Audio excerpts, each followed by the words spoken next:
re underscore re underscore re underscore re underscore re underscore re underscore re underscore re underscore re underscore re underscore re underscore re underscore re underscore re underscore re underscore re underscore.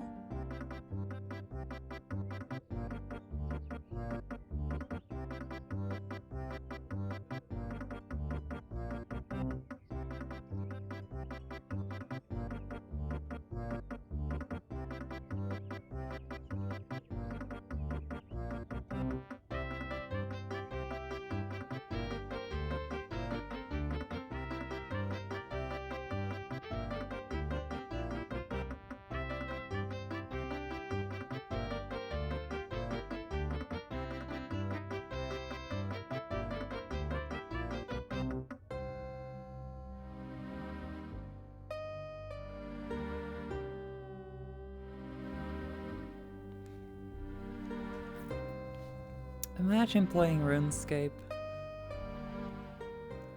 Omega lol.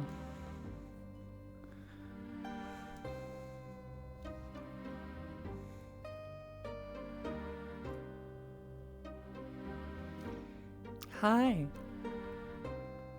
This is the closest I have to a scary avatar.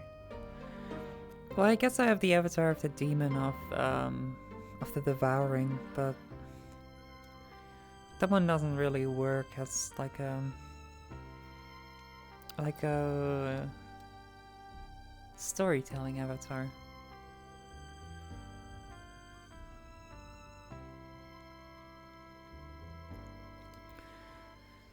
Anyway, hi Zoe, hi Dragonlove, hello. Hi Carrie, hi Elder Clay. I'm not gonna play Just Dance because I am not allowed to listen to any of the music on that. Hi, Smoothie. If I'm gonna read stories, please read My Immortal. I'm gonna read Creepypasta specifically.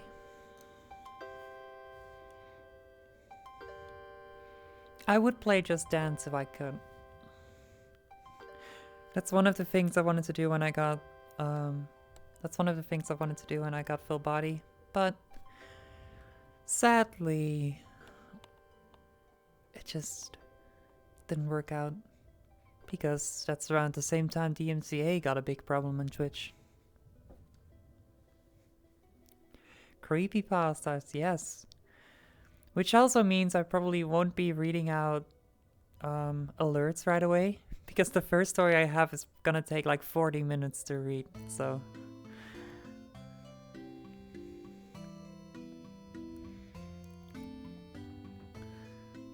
I don't have full body tracking? Are you sure?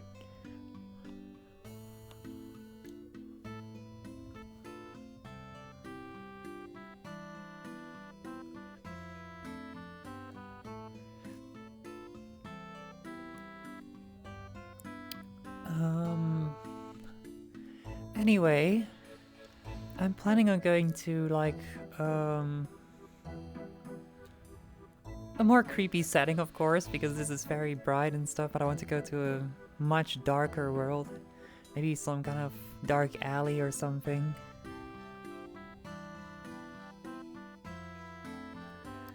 And yeah, that's why I was thinking about doing stories, because lots of people say they really like the sound of my voice, so...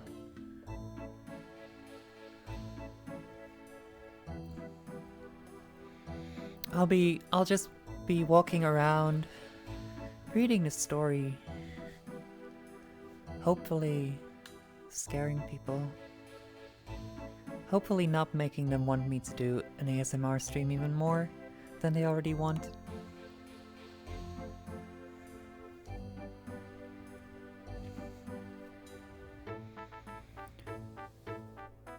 So you can just mute me. You can just mute me and be there anyway. But I guess that's a bit boring.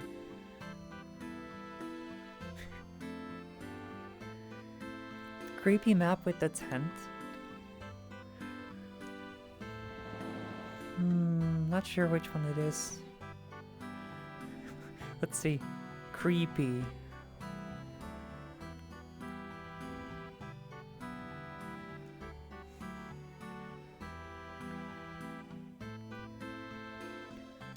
Udon fortune teller? You mean spirit speak? That's not really a creepy map. Creepy udon campsite. Campsite using udon with a few creepy surprises.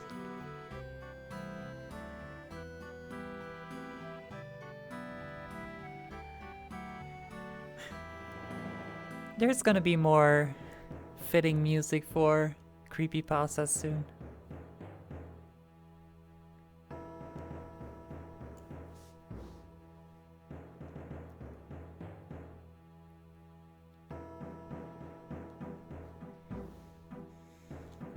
And before I creep myself out, I doubt it. But who knows? Maybe it will happen.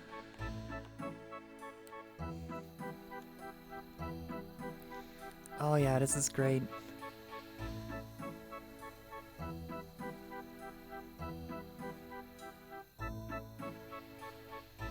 This is also very laggy. Yeah, that's a bit of a problem with this avatar. It doesn't really work with lighting. So I would need a different avatar.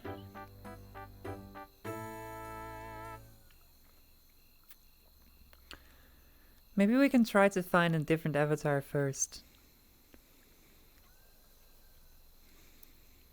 Because, I mean... I have this avatar, but... I don't know. I don't really want to use this.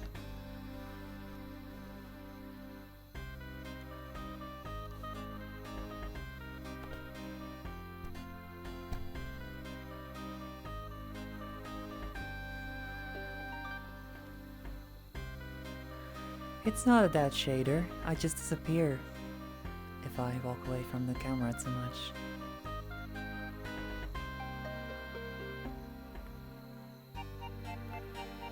Let's see what happens if I stand under the street light.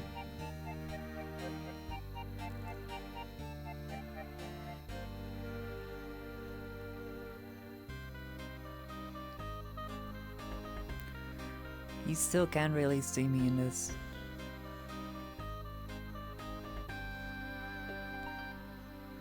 But yeah, his avatar disappears the further away I get. It's very nice for creeping up on people. But I don't really want to tell a story in this one.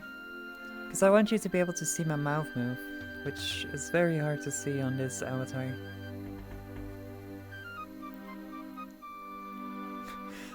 I guess there is this, which is not really creepy, but I guess it works. It looks too happy.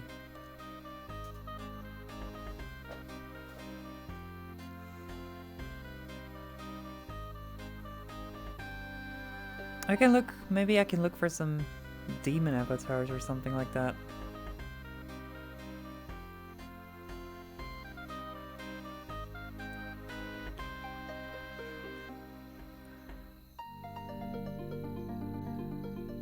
Shader demons and more.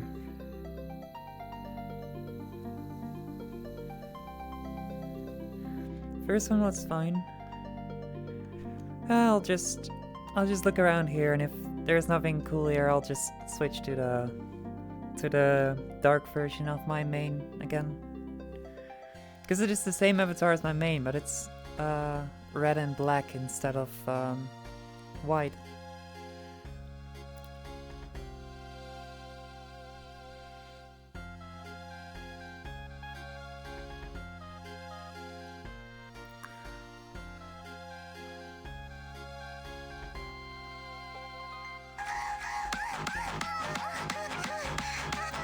Shut up! Okay. Oh, that's great. This is very heavy on shaders. This is gonna lag me a lot.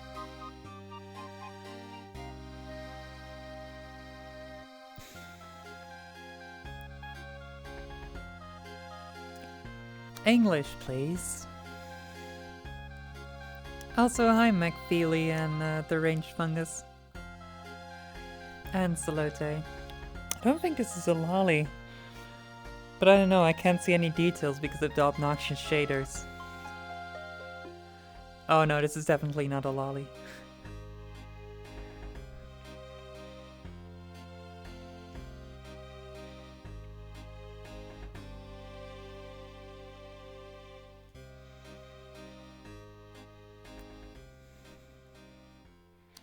I like this avatar. It reminds me of me. It looks very dead inside. Just like me. Also, I can see myself looking like this in the future.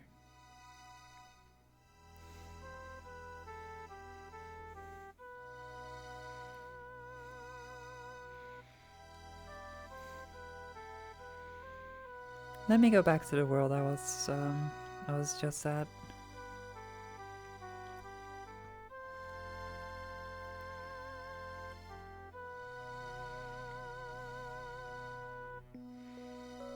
Creepy udon campsite.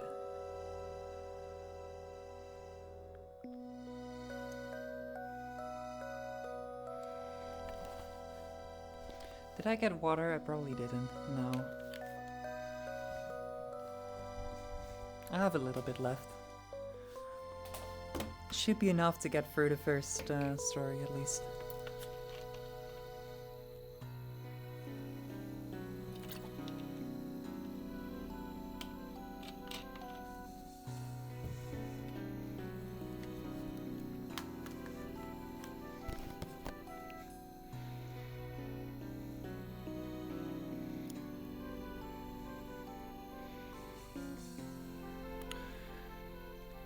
Okay, so should I have the campfire in the background or the house in the background?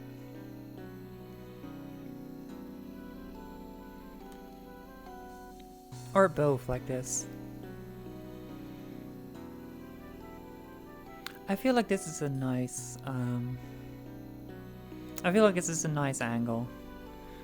So I'm just gonna lock this in place. So now I can move around and stuff.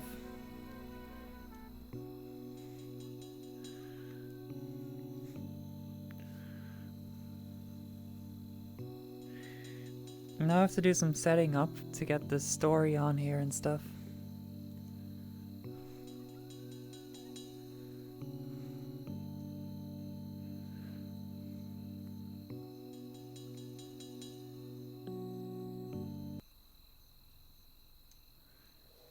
Is there more scary music in this map, or is it just crickets? Just crickets.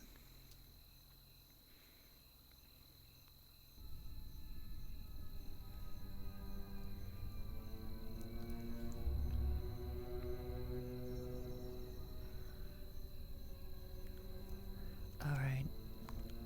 We're setting the mood.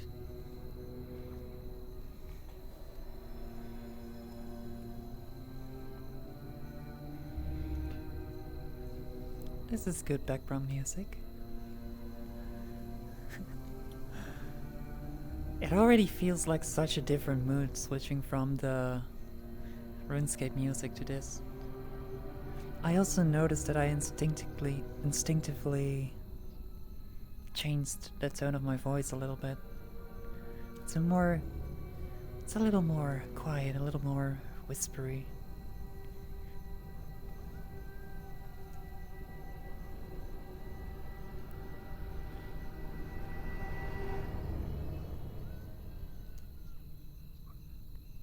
I hope this is DMCA safe. Anyway.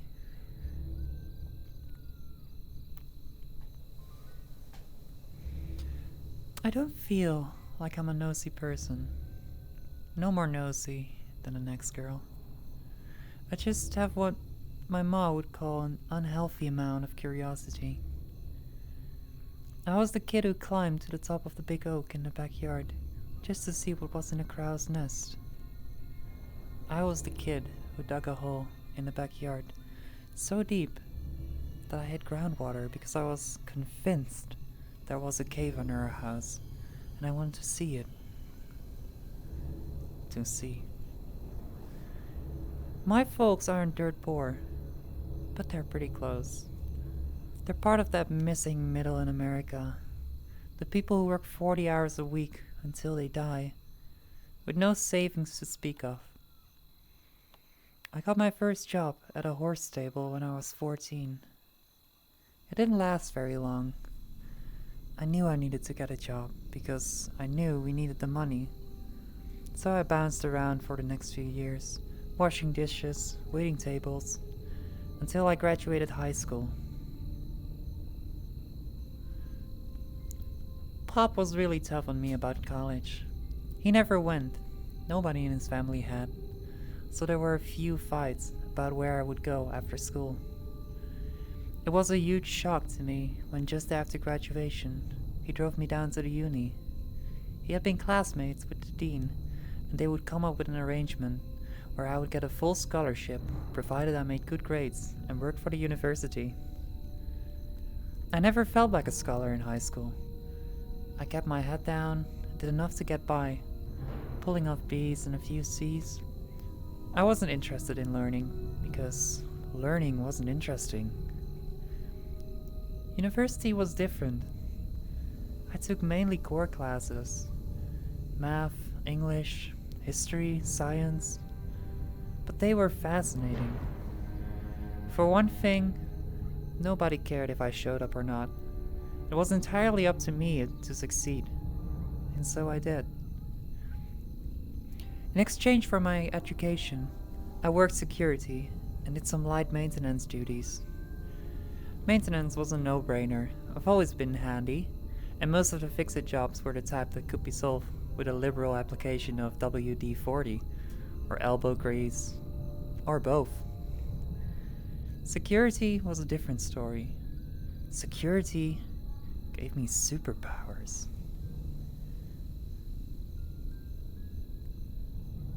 The job itself was pretty easy. I got a uniform, a badge, a flashlight, and Ma gave me some keychain mace for my birthday. No, I didn't get a gun. They weren't allowed on campus anyway.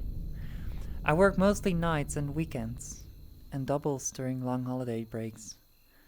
I was to walk around the full campus twice in a night, checking the labs, computer center, and the library. The rest of my time was pretty much my own. There were 2 other guards, Jake and Al, but they worked different shifts from me. We had overlap nights on Wednesday nights, where we would get together for about an hour to discuss any major events or changes. There might have been some beer at those meetings, but I'm underage and you can't prove anything. Jake worked mostly day shift, and Al worked swings and some overnights during the week. Jake was a younger guy, training to be on the local police force, so he took his job pretty seriously. On the other hand, I'm pretty sure Al mostly slept during his shifts. Al was 2 years older than Dirt, so he deserved his rest. Remember that bit about superpowers? My first night on the job, Al gave me a huge keychain with about 1,000 keys on it. It weighed nearly 5 pounds and was secured to my belt with a heavy-duty metal chain. "Don't lose that keychain, kid," Al said. "You got the keys to the kingdom right there. Any door that don't open, you don't want to go in it." My work hobby, the thing that kept me awake on those long, cold winter break nights, was exploring. I made it a point every night to open some door that I had never opened before. I started in the news section, where the library and computer center were, opening each room, each closet, making a map in my head of where everything was. Some nights I might explore 2 or 3 rooms. Some nights I might not have time for anything more than an odd out-of-the-way broom closet. The university is actually a pretty large campus for having a full student body of only 12 or 1300. It was built as a Methodist college in 1896 and became state-owned in the 30s. There were 3 main sections. The old school housed the administration offices and a few unlucky classrooms. Unlucky due to the lack of central heat and air. And the 3-story building had no elevators. The labs were a brutalist horror of poured concrete slabs and tiny windows built back in the 70s when buildings that looked like Soviet radiators were in style. The new library was steadily losing its new, built in the late 90s, boom, and made that unique red brick glass style like everything else during those years. When I think back to those early days, those days before, I think how stupid I was, how naive. I should have thought about winter. I should have thought about the solstice. By December of my sophomore year of college, I had cleared every room in the new library. I had opened every door, checked every closet, and had a good mental map of the whole building. It was, ultimately, pretty unimpressive. I found no buried treasure, no secret stash of missing computer supplies cached in a forgotten closet. I did find a small, sweaty stack of bad porno mags in a supply closet in the basement level. Wicked cowgirls. Who was I to judge? December is a slow time for the university. After the mad rush of finals, the campus was suddenly deserted, the remaining few staff seeming lost. The building stood silent and dark in the thin winter breezes. We had a steady series of snowstorms, but none bad enough to close the campus. I made sure the sidewalks were clear and the entryways salted, and otherwise tried to stay indoors. Besides, I had the old school to explore.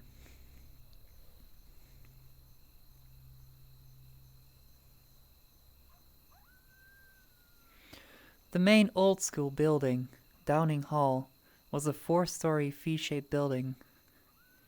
It had no elevators, tiny stairwells, and was only exempted from ADA compliance due to its historical importance.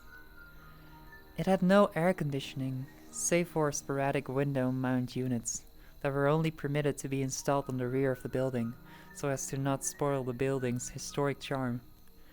The building's heat came from a massive ancient boiler in the basement. As far as I knew, Al was the only person who knew anything about the boiler, and he must have kept it in good shape because I never heard of any complaints about it. I spent the second week after finals week poking through the top floors of Downing Hall. I didn't have a lot of time for exploring every night, as the snow gave me more than usual upkeep chores, but I made steady progress. I discovered a small room in the attic on the left wing that must have been an old dean's office, complete with a beautiful antique desk and wardrobe. I checked both, thinking I might find something historic to give to the dean. But the wardrobe was empty, save for a moth-eaten wool scarf, and the desk's contents were limited to a few old newspapers and some tax forms from the 1950s.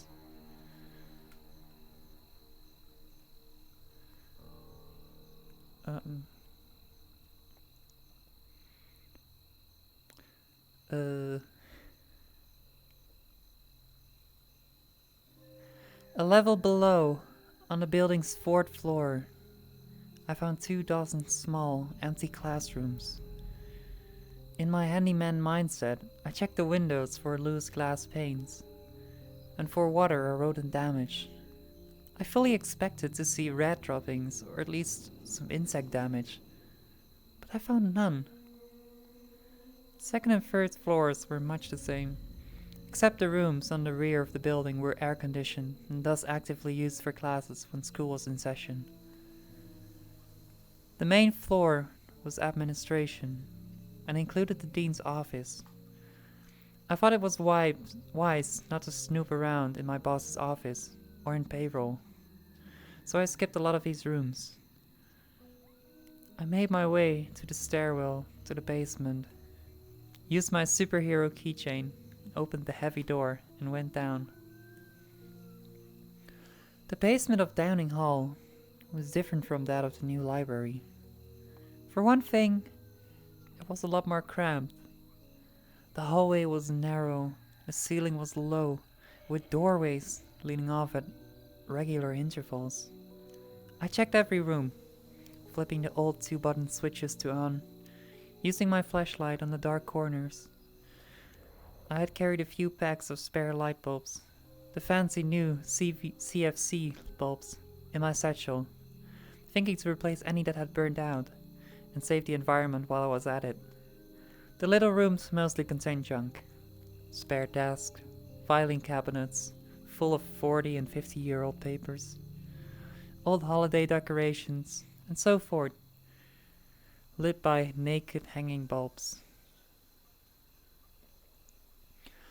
I'm not an imaginative kind of girl. I guess I'm pretty smart. I made straight A's in my college courses. It never occurred to me to be scared. I didn't think, I'm alone in a creepy old basement. This was my place, my job, my hobby. And it all seemed so normal. By the night of the 20th of December, I had made my way to the boiler room. The furnace was a massive monstrosity of iron and rivets, pipes and gouges. It was hellishly hot in that room, and equally loud. It was, however, neat and very clean. Al kept it that way because he said, "A clean boiler lets you get more shut-eye." The furnace had been converted from coal to gas at some point, but the soot had stained the walls of the room, and the old coal chute still opened in one of the corners. I had no intention of giving the boiler room more than a glance. I had been there dozens of times, and there was nothing to see. Just a workbench and the furnace itself. When I noticed a small door to the back and left behind the furnace. That's weird, I thought to myself. I had never seen that door before. But then again, I had never stood in that particular spot beside the workbench. I had never really looked. The door was smaller than a normal door, maybe 5 feet tall, painted in the same non-color drab gray-brown of the walls, and was made of metal, just like the other doors in the basement. I went over to the door and touched the handle. I think the body knows sometimes when things are wrong. Have you ever had that feeling like you're being watched? When you know you're totally alone and nobody can see you, but you feel eyes on you. Have you ever gone left instead of right because you got a feeling that you just shouldn't go to the right today? It didn't work that way for me. When I touched that doorknob, nothing felt any different. My head didn't hurt, my neck hairs didn't stand up, and I didn't hear an inner voice saying, "Don't do it!" The doorknob turned, but the door wouldn't open. I looked more closely, and I saw a small keyhole. I checked my magic keychain and found 3 possible matches. Struck out on the first 2, and the third worked, of course. Of course.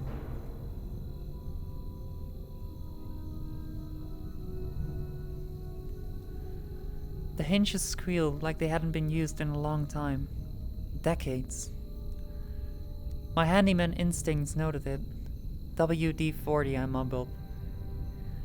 I hauled open the door and stepped through into another small, cramped hallway. The light switch worked, and the single bulb blew with a crack. Damn it! My hackles did raise then. I flicked on my flashlight and quickly swapped out the hallway bulb with a new one. I looked around, and I saw this hallway was narrow, straight, and ended a few yards away at another door. That door opened easily onto another stairway. What the hell?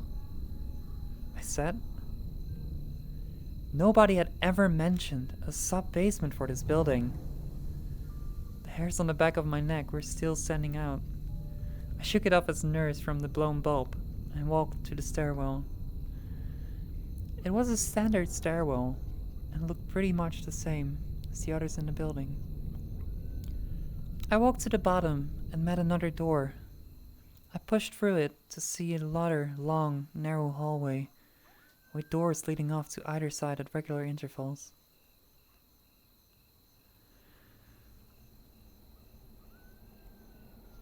The first door to my left was unlocked and opened fairly easily onto a storage closet. There were stacks of late 60s era books, a few desks, and a decaying mop in its bucket. The door across from it was unlocked, but did not open so easily.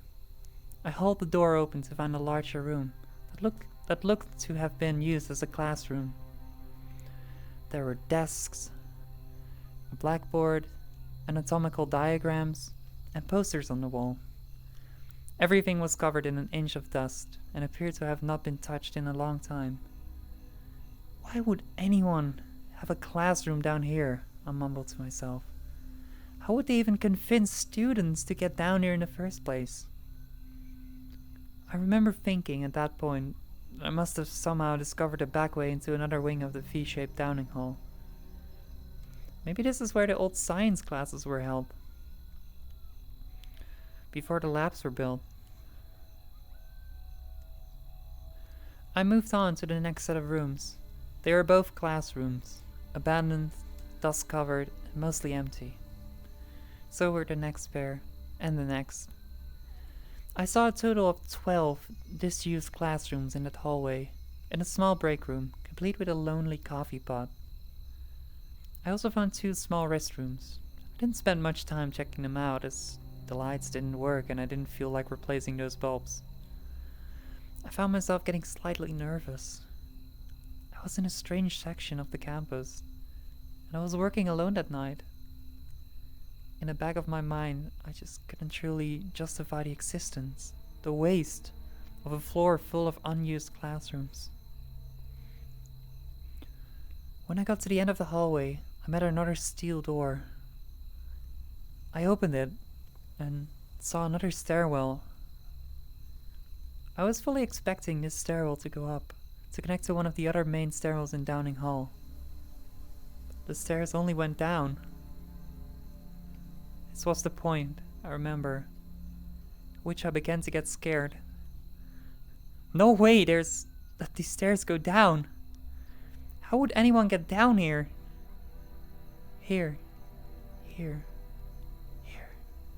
The stairwells echoed at me. I should have checked the time. I should have been concerned with finishing my rounds. I should have been hungry for lunch. I should have run. I started to climb down the stairs. The stairwell was unlit and appeared to be much older, and in much worse condition than the others. It was also longer, much longer. After a few minutes of walking down the steps, I began to count them. At every 12 steps, there was a small landing, a turn, and another set of steps. Down. After 10 landings, I reached another door. It was unlocked and opened easily. The hinges squealed, and the echoes died like lost things in the dark. I groped against the left wall for a light switch, and there was none. I checked the right, and the wall was equally smooth. I cast the flashlight around, but saw nothing. Nothing forward, nothing to either side, nothing above. I snapped my fingers listening for the echo.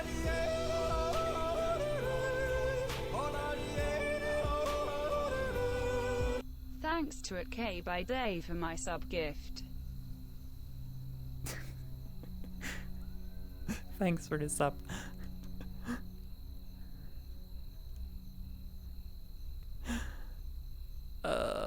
Where was I? I snapped my fingers, listening for the echo. I may or may not have heard one.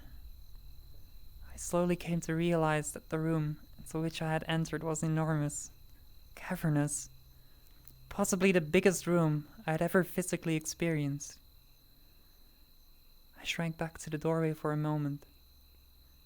This room, it can't be here, I said to myself. I started to think about going back. Kicking it with the homies. Kicking it with the homies. Kicking it with the homies. Oh my god. Kicking it with the homies. Thank you so much for the raid, Freya. Hope you had a good stream. God damn it.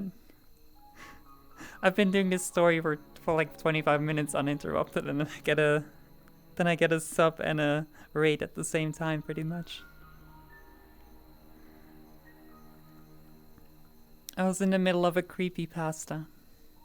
I was considering turning off any notification sounds. Maybe I should, because it kind of ruins the mood. But thank you.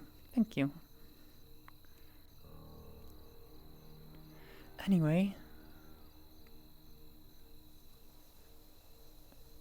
this room, it can't be here, I said to myself.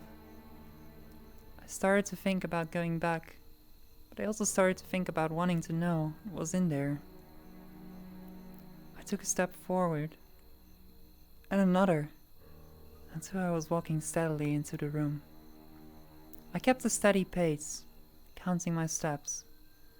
I looked over my shoulders every few yards, using the light from the open doorway to orient myself. I walked slowly for 100 yards, 200 yards, until I saw a dim glow ahead. The glow got faintly brighter and larger as I walked toward it. Another 100 yards, and another, and 3 more passed until I could make out a small dim light bulb near a door. The door was of an entirely different type. It was huge, 14 feet tall at least, and half again as wide. The surface was black metal, studded with rivets and bolts, mounted on huge hinges. Across the face of the door, graved into the metal, there were words in some strange looping script that I could not recognize. Every surface was carved with that script, or its strange diagrams made of splayed circle-ended lines. In the center of the door was a large spoked wheel lock. In the center of the lock was a tiny keyhole. Above the keyhole was a sigil, enclosed in 3 circles. I looked behind me. I could not see the light from the stairwell. I couldn't see anything at all. I held the superhero keychain to the dim light, flipped through the keys. Of course, there was one small, battered key that looked as if it might fit. I inserted it into the lock and turned it. I heard a click and a thud, and a sound from within the door, like pouring pebbles or dry teeth. I pulled the key from the lock and gasped and grasped the spokes of the wheel lock. My heart was racing, and sweat was dripping into my eyes. I turned the spokes to the left, counterclockwise. Whiter shins, some buried memory in my head had said,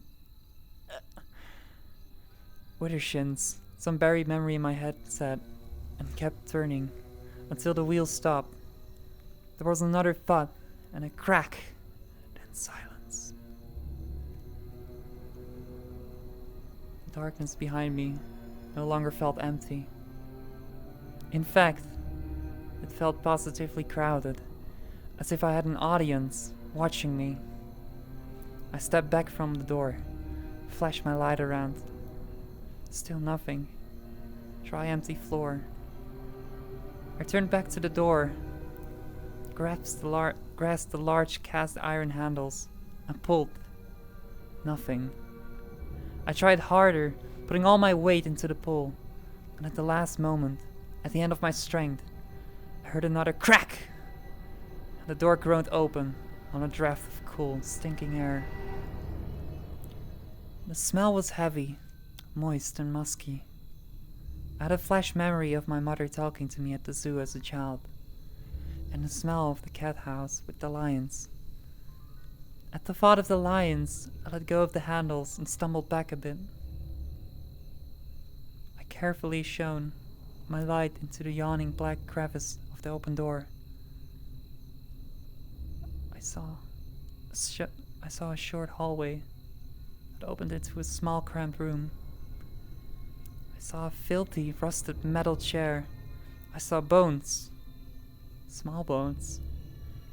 I saw, or heard, or smelled a form so black it seemed to suck into the light of my flashlight.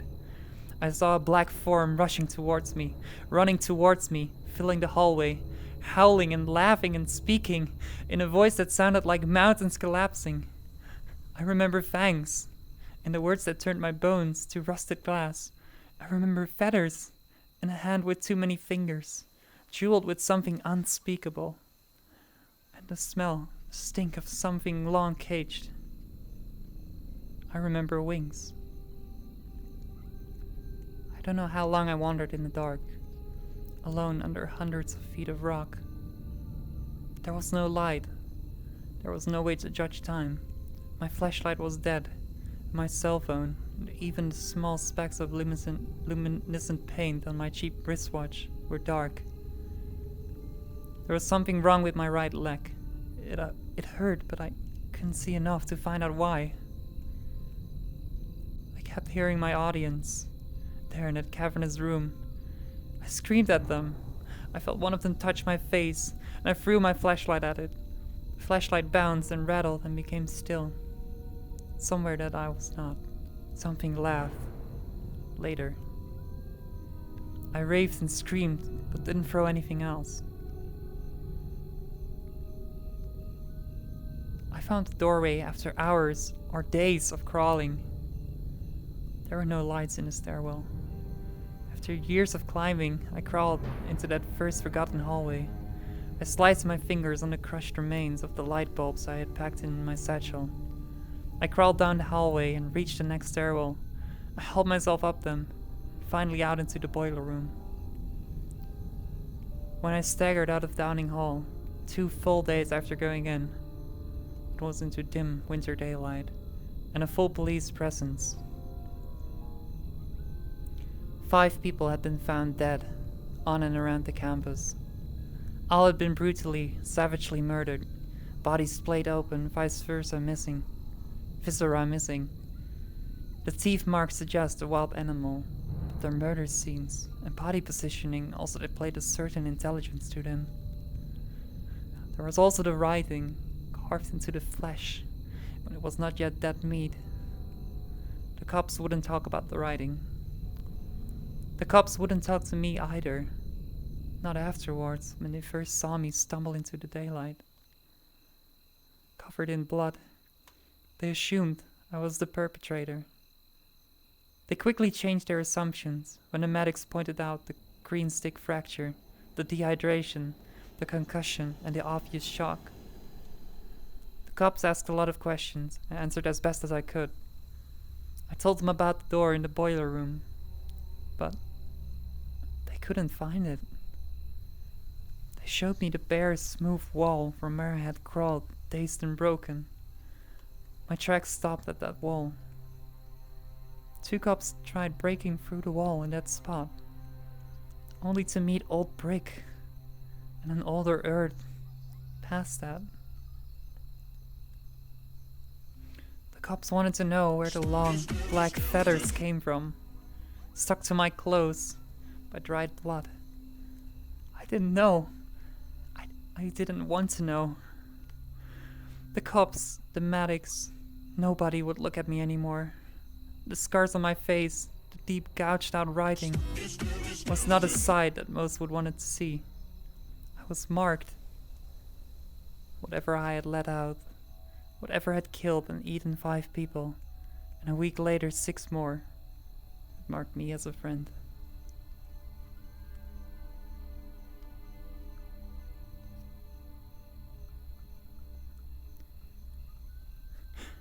Thanks for the follows. Wild Things and Van Crazes. I remember hearing this creepypasta long ago, and I really liked it. I'm a pretty adventurous type myself.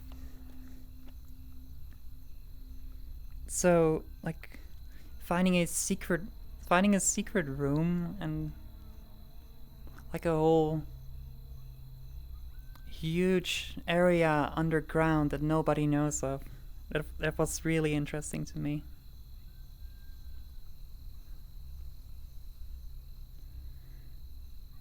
Anyway, that was the creepypasta. Oops.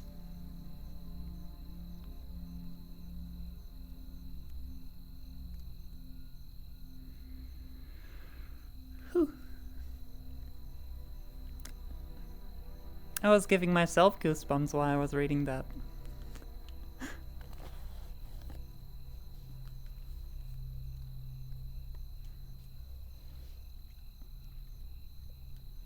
Hope you're having a nice day, Freya. And thanks again for the sub, Dragon.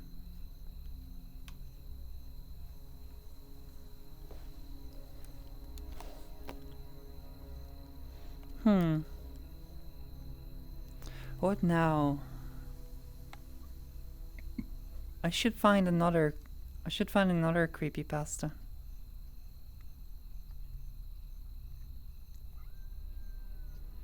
They're fun to read.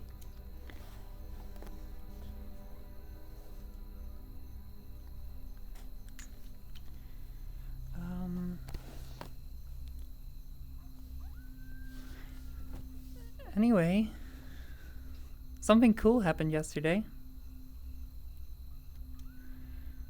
I got an invite to the Golden Gator stream team. So now it says Tamara streaming VR chat on the Golden Gator. It's pretty pog.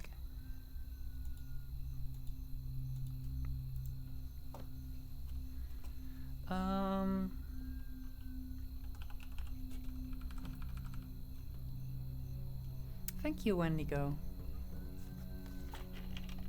Contracts you cutie. Less than 3.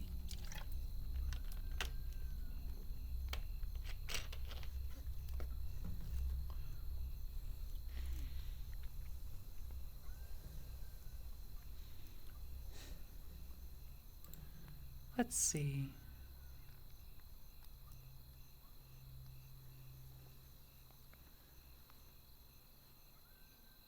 Oh my god. There's a creepypasta 3 hours long.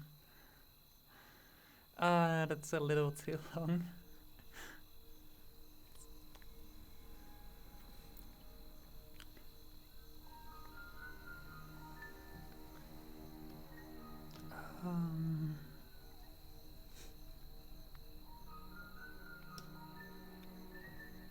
The Devil Game.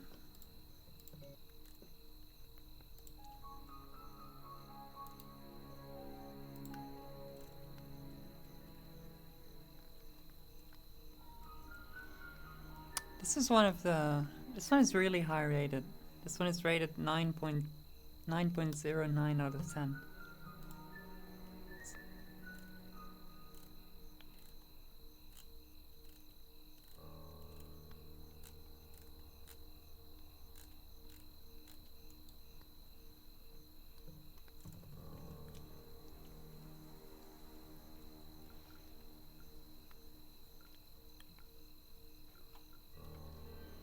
Alright.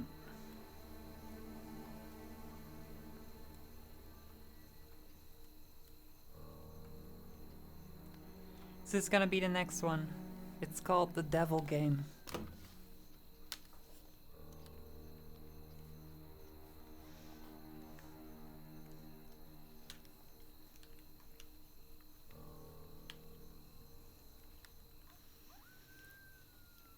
How is the volume of the background music, by the way? I feel like it might just be a little quiet.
I put on a t-shirt instead of the sweater that I was wearing.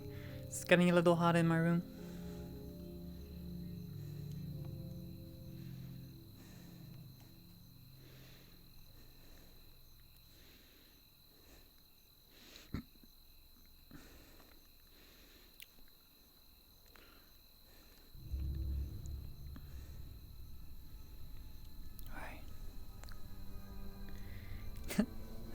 Alright, Zoe, I'm starting the next one, so you probably want to leave again.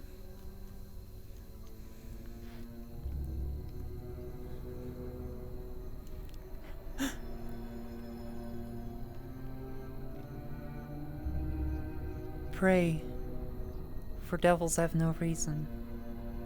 Satan waits to curse your ways. Have you seen it in his eyes in the sunset? Have you wondered if he's laughing when he plays? This is a set of instructions for how to speak with the devil, which, as those of you with any sort of brains at all might note, is a patently moronic proposition on the face of it, one likely to culminate in any number of thoroughly unpleasant fates. Honestly, it would probably be smarter to publish your credit card number on Facebook, or take up a career in crocodile wrestling. But then, that isn't going to stop you, is it? Not if you're sincerely interested, at least. Technically, if you do everything just right, there's a fair chance you'll walk away scot-free. And that seems to be reason enough for some people to decide that it's a good idea. Especially if you're fate-tempting, thrill-seeking, scare junkie type. Or the desperate type. Which brings me to a point of clarification I ought to make. This is not a manual for making any kind of Faustian bargain. You know, the whole sell your soul type of deal.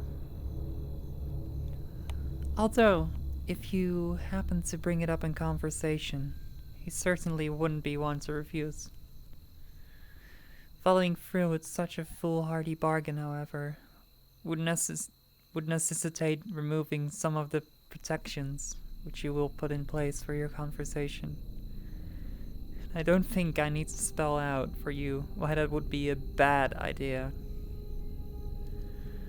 If you're really mathematically impaired enough to want to trade something that will last an infinite number of years for something that might last about 90 tops, there are plenty of other rituals out there for you to follow.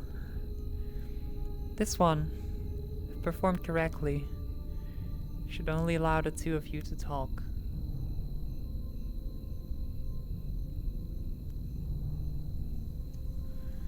Oh my god, please.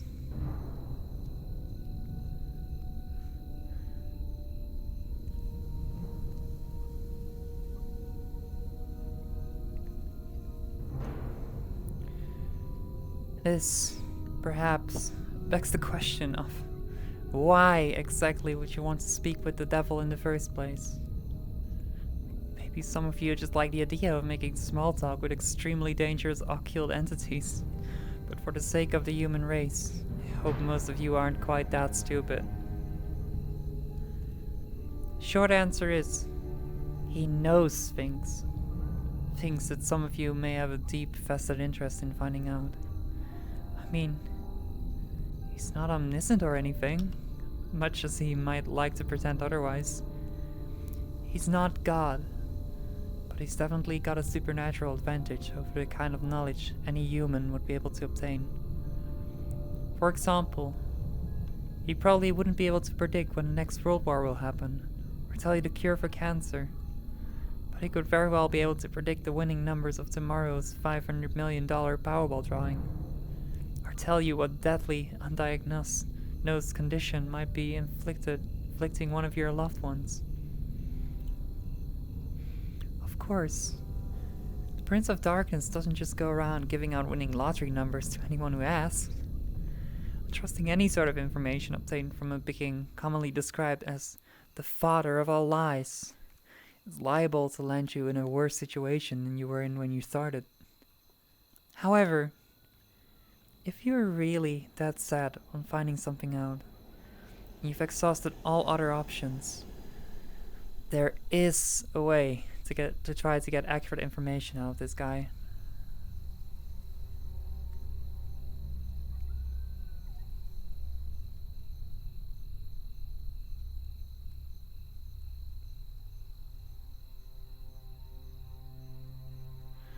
You see, like so many of the more urban villains in popular culture, the devil has a bit of a penchant for games and gambling.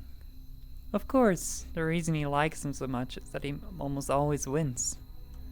Unless you happen to be a fiddler named Johnny, or are being represented by Daniel Webster, you're probably going to get your ass handed to you, but if you're determined enough to want to face the risks and the long odds, there is a certain game the two of you could play to try to win the information you need. First things first, however, we'll start off with a description of the summoning process, then get into the rules of the game, some tips for how to play. Finally, of course, the inevitable litany and of arcane shit that might go horribly wrong. In order to contact your conversational partner, you'll need to go to a church at midnight. It doesn't matter what kind of church, large or small, old or new, liberal or conservative, just as long as you're sure it will be empty. The last thing you want is for some preacher to walk in on you while you're in the middle of this, for the sake of the preacher's well-being as much of for your own. The process will probably work best if you try it on a new moon or a full moon. Friday the 13th, Halloween. The actual day is less important. It's less important than the psychological effect it has on you. As long as you don't try it on Christmas Eve or something stupid like that, you should be fine. The time is important though. You don't have to start or end your ritual at exactly 12 a.m. Greenwich Atomic Time or anything. As a general rule of thumb, you ought to show a bit before midnight and have everything set up by no later than 10 or 15 after. Show up a lot before midnight if you don't know how you're going to get in. Shockingly enough, most houses of God do tend to lock their doors at night, at least if no one's there to watch over them. There are, of course, certain things you need to bring, and certain things you can't bring for this ritual. You'll need a full can of salt, 7 candles, red or white being preferable, something to light the candles with. You would be shocked how often people forget this. A length of red string, rope, yarn or thread, a full-length floor or wall mirror. Ideally, you want to find one of these already present in the church. They're a bit unwieldy to be lugging around with you during a break-in. However, if there really aren't any, you'll have to bring your own. You might also find it useful to bring some markers, pencils, paper, a flashlight, and any sort of tools that might be necessary to secure your entrance into the church. You will not be permitted to bring in any electronic or timekeeping devices. This includes all cell phones, smartphones, tablets, e-readers, MP3 players, PDAs, calculators, wristwatches, pocket watches, kitchen timers, hourglasses, etc. If you're one of those people that has your smartphone practically wired into your brain, don't worry. You can bring those things with you to the church as long as you leave them outside the room in which you will be doing the ritual. If you brought a flashlight, leave that outside too. Don't bring in any sort of religious paraphernalia to protect you, especially if it pertains to the Abrahamic religions. If you have any kind of holy symbols like that with you, the devil will simply refuse to show up. I don't like this one. This doesn't feel like a story.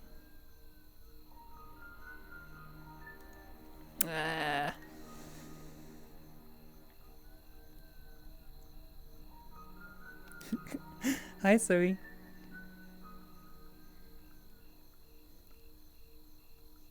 This one is stupid. I want to have a story one like the last one.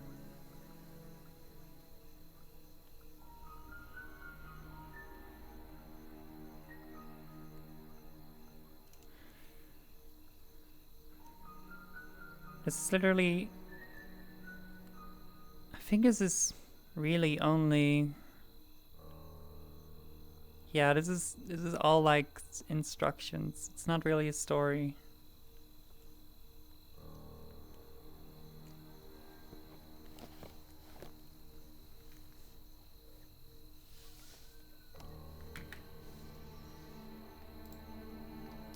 Neopets? I love Neopets. No, it says this is a set of instructions for how to speak with the devil. So I should have known that.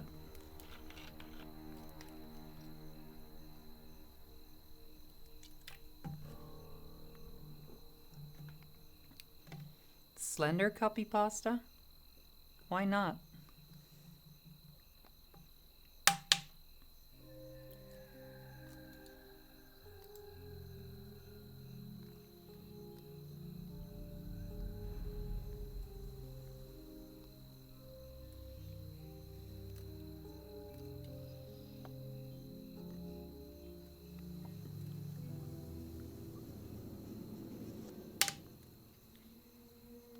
He who wanders.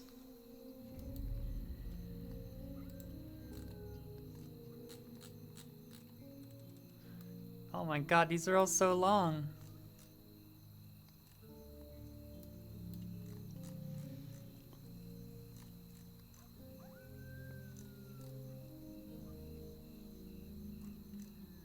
This one is a story at least.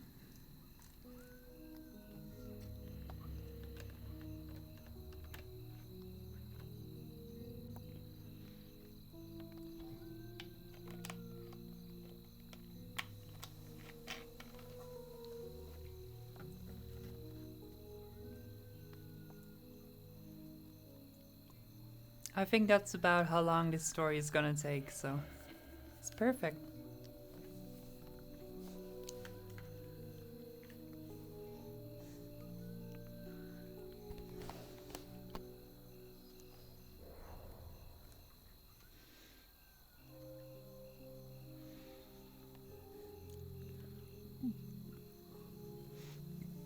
Actually, I'm gonna get some more water first. I'll be right back. 'Cause talking for that long is... I don't know what to call it, but I need to drink.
I miss the scorching wind of Andalusia.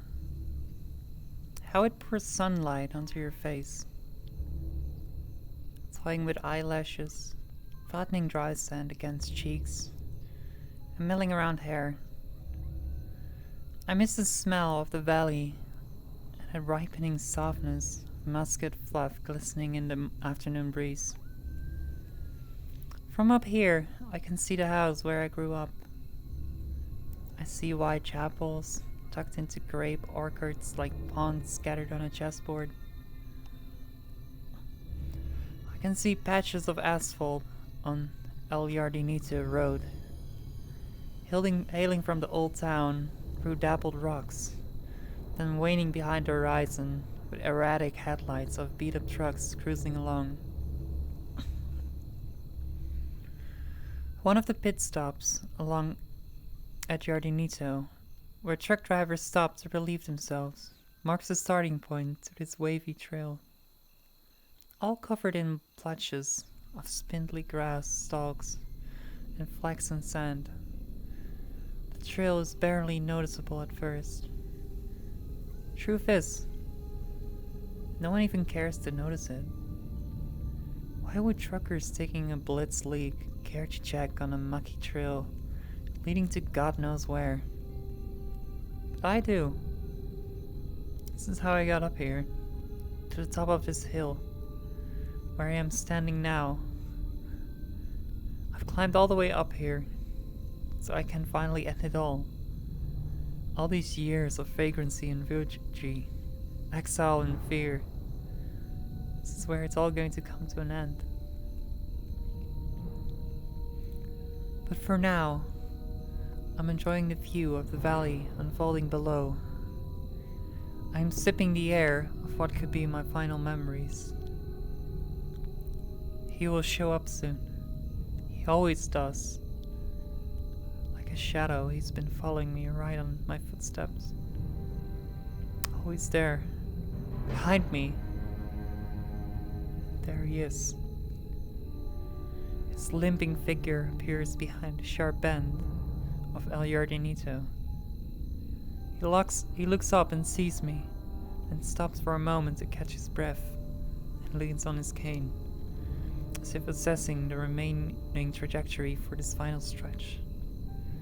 Then resumes his walk, or should I say, resumes his agonizing trudging. Years of endless chase took a toll on his body. No wonder. How long has he been chasing me? 10, 20, 30 years? He is slow, methodically slow, but for once I will not run. I will wait right here, behind this rock. I will finally come face to face with him. The sharp Swiss knife blade I'm holding in my hand will soon lance right through his neck bone. Yes, that's what I'm gonna do. This ends here, at the dead end of this sandy trail atop the hill, overlooking the valley with its wide chapels and muscat orchards. Funny, after all these years, I still don't know what the real name of my chaser is. I always called him what Master Borks called him. He who wanders. He who wanders, listen. I will kill you. Borks. The Borks. I idolized him when I was in college. Many did, but I was different. It's 1961. I was an average lazy learner at the Universidad Laboral de Córdoba, floating around from one semester to another with barely passable grades. I had very few friends and almost no interests. One can say that I had an early form of an identity crisis. Besides chugging anasado, my only other passion was literature. Latin American literature. Borks and Neruda were at the forefront. One could only imagine my excitement when I saw a pamphlet hanging on the wall of the literature faculty. Spaces were limited, but who cared? It was the man himself, Georg Louis Borks, coming to give us a lecture, followed by an open panel of questions. Like a maniac, I rushed to the auditorium, hours before the lecture. I was the first in line, and when the doors opened, I got the front row seat. The auditorium was packed with drooling chins of young, self-proclaimed prodigies, awaiting the arrival of the Great One. And there he was, the blind lord of literature, walking upright onto the stage with a cane and his loyal assistant right by his side. Standing ovation. He nodded and made a thank you, please be seated gesture. And then he began. The lecture was dedicated to Spanish writers. I cannot distinctly recall if it was Cervantes or De Vega. It truly made no difference. Somehow, I managed to sit through his entire lecture, which lasted over 3 hours. I remember nothing.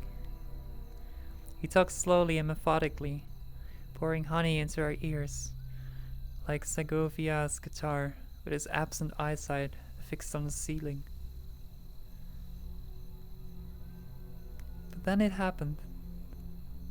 Something that caught me completely off guard. Before closing the day, Borks was about to take a question from the audience. Of course, I raised my hand, and so did about hundreds of other students. One of Borks' assistants whispered something into his ear, which made me smile. Made him smile.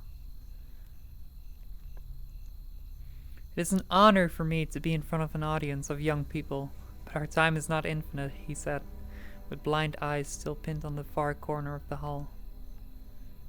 For that reason, I will randomly pick questions from 5 of you.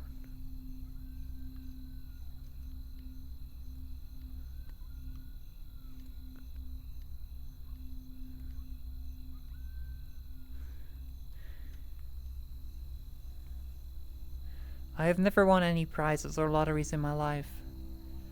When I played poker or blackjack, I lost far more than I won.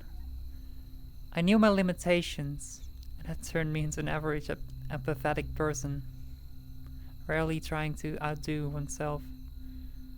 And so, sitting still with little ambition, I got used to that. Until that moment, when I saw Borks pointing his finger in my direction.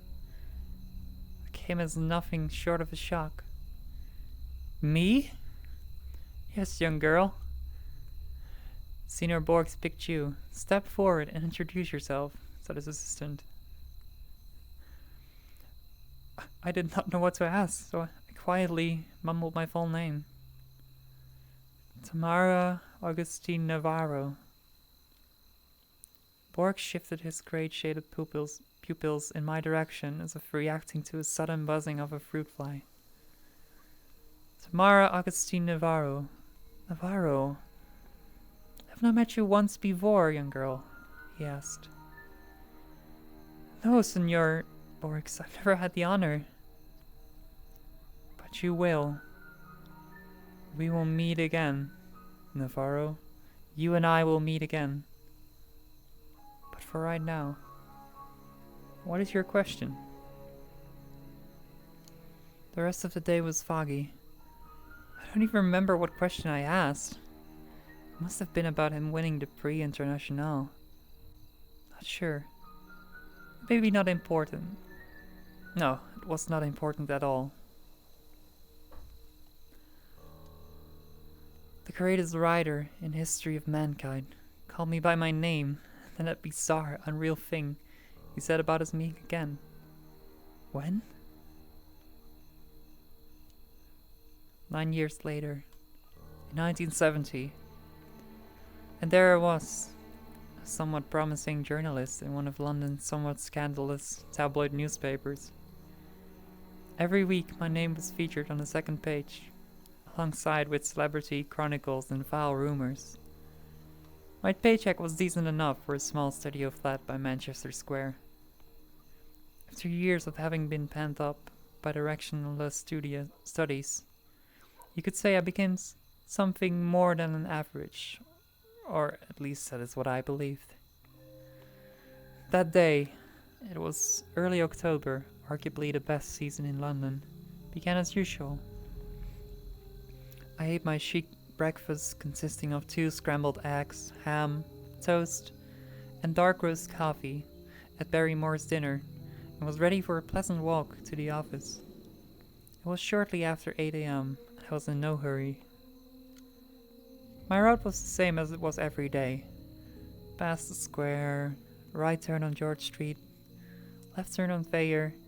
Another right on Marylebone. My thoughts that morning were all preoccupied with the piece I was working on. So I was slowly making my way through the square when something caught my eye. Or rather, someone. At first, I did not pay much attention to him. No more than I did to anybody else who idled at the square that morning. Hippie rascals with soiled hair playing guitar on every corner was a common theme those days. And London town was certainly no exception. So here was another one of those misunderstood love proclaimers, sitting right behind the gated area of the square. Striped, worn-out jacket, heavy cap, sandals with clots of woolen socks sticking out. A common hippie bum, as anyone may have thought. I thought so too, except this one had something that made my intestines churn. I didn't know what it was, but once I saw him, I felt the irresistible urge to instantly walk away and never see him again. The way he looked at me, that gloomy frown that made me think of a line from Oscar Wilde. That fellow's got to swing. There certainly was something outerworldly about that fellow. His eyes, as if carved from a rock below his forehead, were mercilessly drilling thousands of tiny holes through me. I added pace. As I turned back one last time, I noticed him slowly walking towards me, past the gates of the square onto the street, paying no attention to screeching tires or honking cars, walking right towards me. He's just a bum. No, he's not. Just another one of those unwashed hippies. No, run, run, run! George Street was empty, like in post-war bomb quarters. I could hear my brisk footsteps, or was it the drubbing of my aorta against my chest? He was catching up. Run, don't be silly. Yes, run! First slowly, as if you're trying to not show your chaser that you're scared. No, not scared, more like in a hurry. Why am I running? I can take him out with one punch. But it really wasn't about that. It was my first experience of that feeling, which I can only describe as some sort of primordial sense of fear. Panic. Dread. Unexplained sense of looming doom arcing above you like a dark figure with a scythe. I ran. I ran faster than my feet could move. As I turned the corner on Thayer, I paused and looked back, fearing to see him right behind. Scrambled eggs, toast, and dark roast coffee were about to make their way back up through my esophagus. Wiping the sweat of my palms into my pants, I went forward into a protective position and looked around. Empty windows of George Street were checking me out like a toddler witnessing parrot in a cowardly act. Whoever that man was, it incensed me into this uncontrollable panic. He was now gone. Shame on you, shame on you, Tamara Augustine, I repeated to myself while making futile attempts to enthrall palpitation to subside. Shame on you, I mumbled, repeating that last word. Mumbling turned into whistling, that song by Magic Lanterns. Shame, shame, I whistled, acting calm and self-composed. I sang without knowing words, only to convert my mind to something else. I sang so others wouldn't notice me shaking. I climbed the stairs of my office building, 3 at a time. 3rd floor. The familiar smell of typography oils called me down. Safe haven. Shame on you, Tamara Augustine Navarro. Even now, I question myself whether my journey to madness began on that day, or was it underway for many years? Madness that creeps in and recedes in tidal waves. how it usually happens.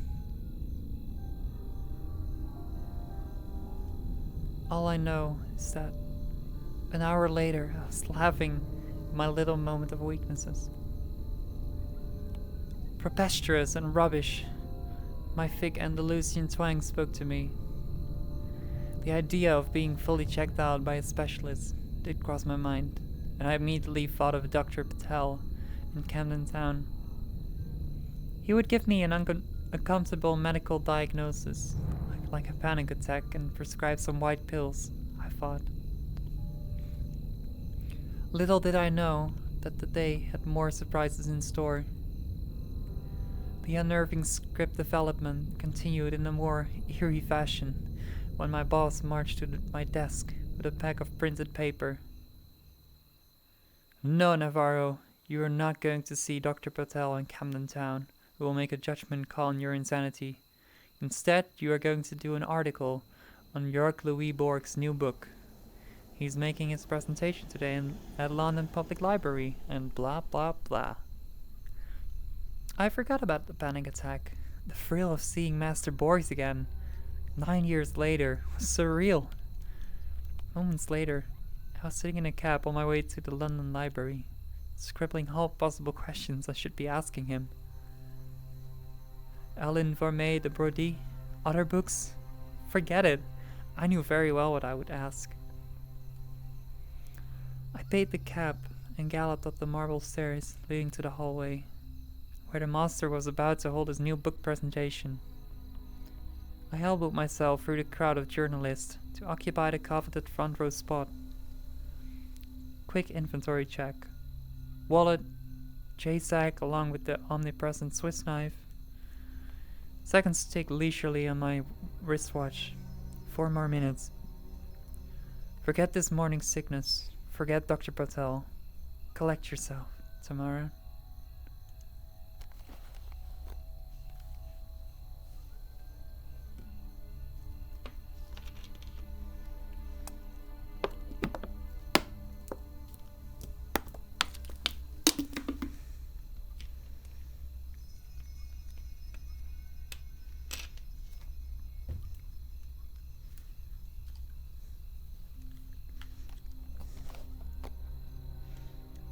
Navarro! That's your last name, isn't it? Yes, Senor Borgs, how do you... 9 years ago, in Cordoba, I told you we would meet again. Do you remember? I nodded rapidly, completely forgetting he couldn't see me, stupid. Perhaps, continued Borgs, it would be more prudent for us to speak privately after the conference. I invite you to have coffee with me. You like Colombian coffee, Miss Navarro? I shall see you precisely at 6 o'clock at the address that my assistant will provide. His blind eyes were still fixed at the top far corner of the hallway, far above all the congested, sharp-penciled critics and arduous followers of his divine writing. The attention was now all on me, as revealed by hundreds of photo flashes from behind. I thought of all the explaining that I would have to do tomorrow. How does Borgs know you? Are you friends? You're raised in Cordova. Are you his illegitimate son? Back then I didn't know. Answers came later. Memory is a tricky animal. As I gaze over the valley and satiate my lungs with familiar smells, I cannot think of anything more specific. Vague and elusive memories of my childhood home, these orchards, these wide chapels, and the old town itself. Nothing but an incomprehensible sensation somewhere down there, below the chest cage.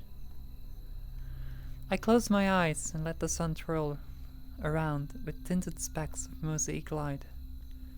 I'm trying to focus without looking. Alas, nothing comes to mind. I have been robbed of my memory. You. I cast my eyes at the trail again. He's closing in. It's hard for him to walk upward, and yet I see that determination in his eyes, in his tight grip of that wobbly walking stick. and the way he periodically stops to catch his breath and eyeball the remaining distance. I'm not going anywhere. 5? 10 more minutes? Come and take me, old man, if you can.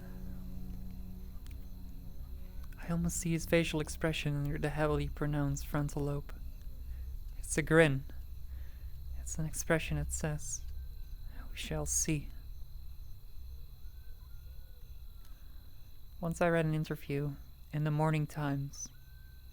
In it, Borges was portrayed as extremely humble and minimalistic. His house was depicted as a perfectly organized space with easy access to everything. Books on the shelf, judging from the admiration of the columnist, there were lots of them, were organized by theme and title.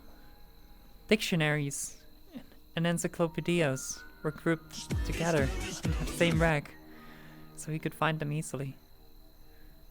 In another article, dated 1966, I read that when Borges travels, and those travels were quite extensive, he carries a whole rack of books along, some of which may not even be read. When I entered his hotel room, that very book rack was the first thing that caught my eye. I stood perplexed at the multitude of titles, most unknown to me.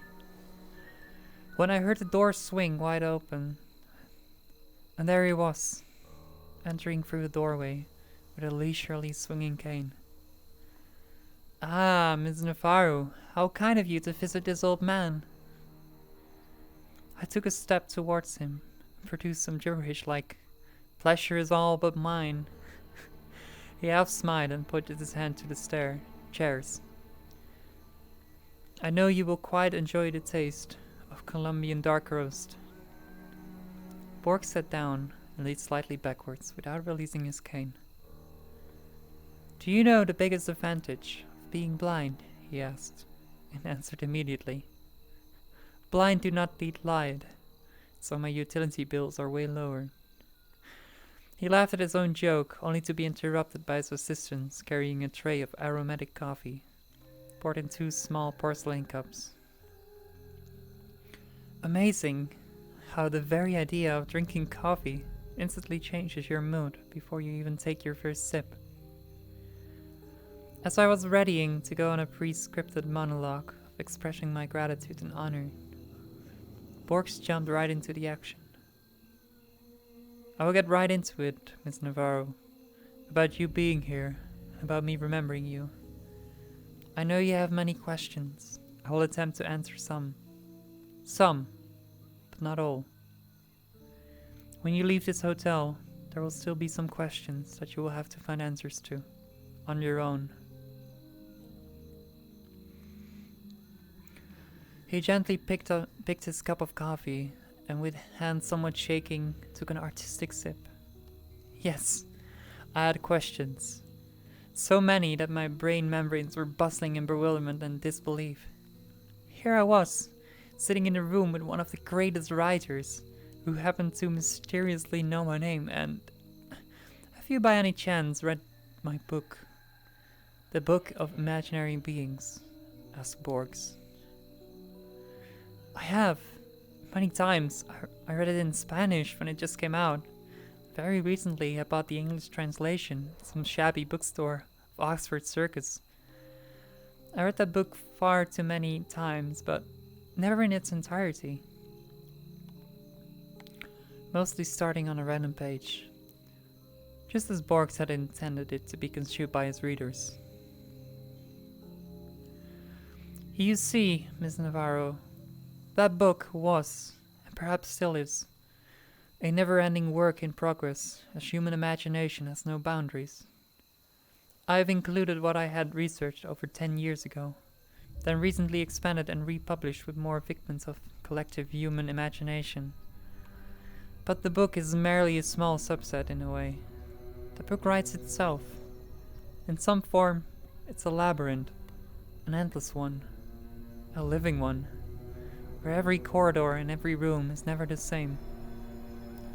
What I had always wanted is the book to reflect the labyrinth in our collective subconsciousness, the force that drives our minds to craft, For that reason, all the creatures in my book are strictly fictional, mythical. Am I not boring you? Not at all, I understand, Senor Borgs. He nodded and wiped the coffee grit off wiped the coffee grit off his nose. That book, as the title implies, is all about imaginary beings, tales, legends, folklore. But one thing that no one knows is that I originally intended this book to include one more being. A being that goes by its Latin name, Quietus Est. It appeared and disappeared across many cultures, sometimes centuries apart. Very little is known of it, but what I found was indeed astonishing. First, this being is physically no different than an ordinary human. You may say it is human in many ways. As I studied this entity, I became more and more agitated. I could not stop. Like a madman, I was trying to learn more and more, but very soon the excitement turned into another feeling. Fear. Fear of what, Senor Borgs? Borgs' eyesight shifted from the corner of the room straight on me, as if he could perfectly see me. Fear of what I had uncovered. The Quietus Est is not a myth at all. He attempted to take another sip, but his hand started shaking, so he had to put the cup down, spilling some of it on the saucer and around the table. Pardon me, young girl. I am trying to maintain my composure, but you have not tried the coffee, he said, wiping his mouth and forehead with a knitted handkerchief. I raised a small cup and took a sip, disregarding the aromatic fumes of Colombian beans drifting down my internal gorgs. Pardon me, sir, but you're trying to say that the imaginary being called Quietus Est was not imaginary? Is that why you decided not to include him in your book of imaginary beings? Only in part. Fear came from the realization of what it would mean for mankind to know about its existence, you see. It's no secret that we are all well aware of our eventual demise.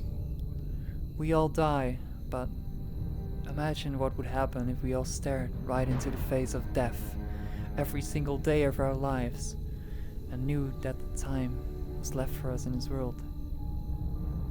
Knew the time that was left for us in this world. Death not as a vague concept portrayed by middle-aged artists, not as a folklore tale of a grim reaper, but as a real living entity that stalks you, walks around showing you a ticking clock, counting down minutes and seconds, getting closer to you with every second, trying to grab your hand. Running from death is worse than death itself. He took a deep breath and closed his eyes. But I shall talk no more. Allow me to give you my scribbles from years ago.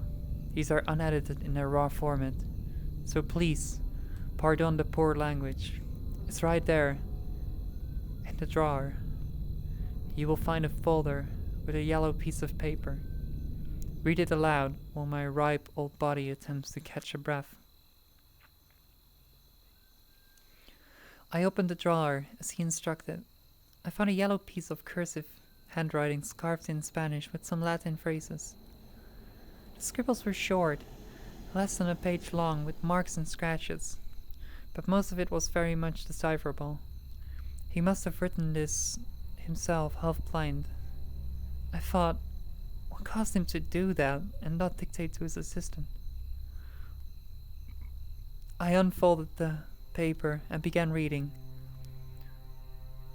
Quietus Est.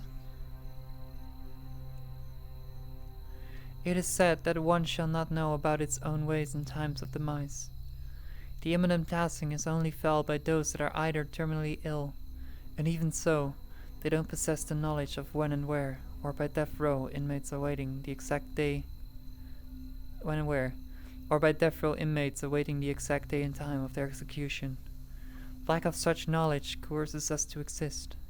Sumerians believed in a certain deity, whose sole role was to stalk its victims and inform them of how much time they have left to live. Per the ancient Book of Death, which was discovered as a set of clay tablets, typically buried in corpses, only those that are luminous can see the deity. The luminous ones are thought to be either people with high spiritual powers or vice versa, the cursed ones, condemned by priests. The reference briefly reappears in some Egyptian manuscripts, but in later writings is replaced by Anubis, or, in rare occurrences, by Horus. The writings again depict this unnamed being as an eternal human, who never sleeps but always wanders. What's strange is that neither Sumerians nor Egyptians ever gave the entity a discrete name. However, the latter rare findings during Dark Ages refer to him as Quietus Est. The only depiction of Quietus Est was that of an ordinary human standing next to a sun clock, which was used to measure the time that the Chosen One had left to live. From time to time, Quietus Est stalks the Chosen One and, when cornered, moves hands of the clock forward to shorten the lifetime. If the Chosen One cannot escape, then its time eventually runs out. The very last reference was found in... Enough, Miss Navarro. You understand the idea. Now on to the main question. Why are you here? He drew closer, and a dull shadow from the lamp cut right through his elongated forehead. Quietus Est is an eternal wanderer who is always with us, the timekeeper who sits at the edge of the stage with a ticking watch on his wrist. The greatest gift given to mankind is its inability to see him. When I lost sight, I thought blindness was a blessing in disguise, but one does not require eyes to see the wanderer. What eyes cannot see, ears can hear, and skin can feel. I hear him. I feel him. You are here, Miss Navarro, because you and I are the luminous ones. Borks paused and asked me with a trembling voice. Miss Navarro, you saw him too, didn't you? Cold shivers that had been accumulating in my lower back rushed up my spinal cord in millions of explosions. Nausea formed a massive ball of air in my throat, and for a moment I struggled to breathe. Desperately trying to cease the thumping inside, I pushed words out. I saw him today. How do you get used to the notion of being a passerby on this earth? Ordinary humans do not have to get used to that. We have that built-in protection layer, that safety cork in our brain membranes that separates the realization of being mortal from flooding down upon us. It allows us to breathe in the air. It lets us exhibit this extraordinary yet sacred carelessness. The mental block that denies the laws of life on a primitive emotional level, even for the keenest scholars. The indecipherable tetragrammaton is shown to us in every step we take, in every cup of Colombian coffee we sip, in every word of wisdom that we collect from books. Every second we bypass the sinister tick-tock and hear the name of the god being whispered into our ears. And yet, we humans turn around and whistle, shame, shame, deceiving our own self-cognizance. And that, as Senor Borges called it, is the true blessing. Those who possess the name of the divine being are doomed. Knowledge is madness. Knowledge is inexistence. Knowledge of death is even worse than death itself. We sat in his hotel room until early morning, the two luminous and doomed souls. Our casual exchange of words was amplified by the ticking of the clock. It It was dawn when I noticed Borgs nodding in his sleep. His left hand was still resting on the cane, and his pupils were shuffling behind shut eyelids. Borgs was dreaming. So must have I. As I was exiting the foyer of the hotel, I hid behind the column and looked around the street. It was empty. Bleak light of street lamps drew strange crossbeams on pavements. Early October leaves were gyring in the closed circles like witches around the fire. I was looking around, hoping to not see him. He wasn't there, but he was. I felt his presence not very far from me. Muscat orchards. They resonate inside like echoes of a guitar string, heard from a deep alcove. But nothing particular comes to mind. I'm trying to shift focus from one object to another, but my nomad memory is lost in endless labyrinths. You took my memories away from me, didn't you? Wait, mortal. Wait 5 more minutes, and you will know the answer. I hear in my brain. He's talking to me now. I can see how the long uphill walk is wearing him out.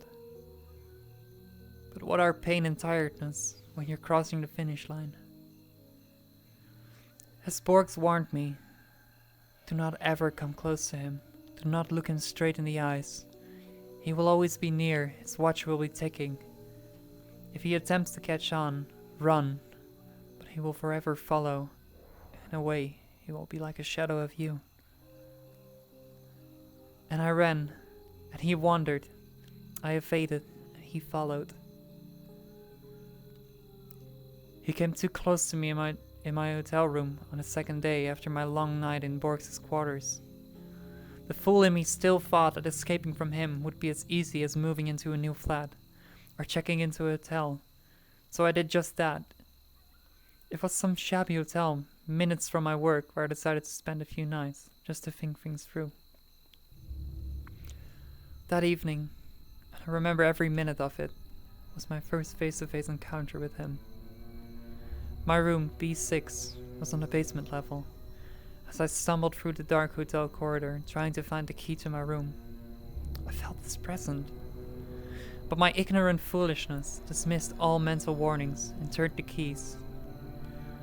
As the door hinge squeaked, I took my first step into the hotel room. A street-level window was casting 2 thick yellow streaks of light on the floor carpet. I smelled dust and spiderwebs. He was in my room, sitting on the edge of the bed, with a rope in his hand. A thin white blanket was covering his head, like a shroud around a statue. I stood in a stupor like a paralyzed insect. An avalanche of sweat gushed from every pore of my body. With hand twisted behind my back, I was feverishly trying to twist the doorknob.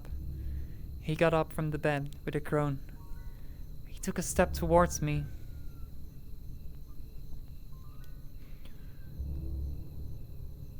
Hands too sweaty to turn the knob. Open it. Open! He grabbed my wrist. Open! Run! The stretched corridor of the hotel basement flashed like random shots of a silent movie. Run!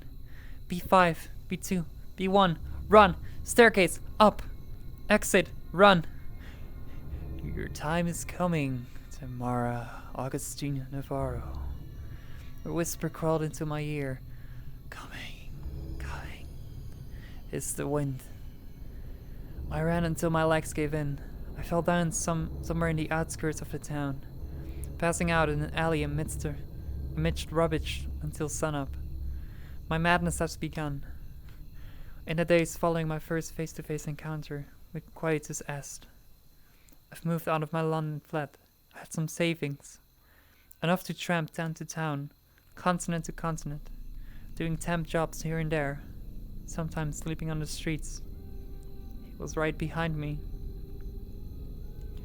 Even if I didn't see him for a month, I knew he would soon catch on. It It'll only be a matter of time for him to pop up somewhere. On the opposite side of the street. In a car. In the next car over on the subway. Or madly prying through shutters of windows in the house across. My attempts to speak to Borgs were futile. How does the blind master live with this curse, I wondered. How does he manage to evade his sinister follower? I had questions, far more than I had anticipated, but Senor Borgs was already on the other side of the globe. I wrote him letters. He never replied. I tried calling hotels where he stayed. Unavailable. The books that he wrote, I bought all of them in attempts to find hidden meanings. What if he had secret messages for me inside his writings? The Book of Sand, Dr. Brody's report. I even searched his earlier writings, analyzed every word. Pointless, futile. Until 1983.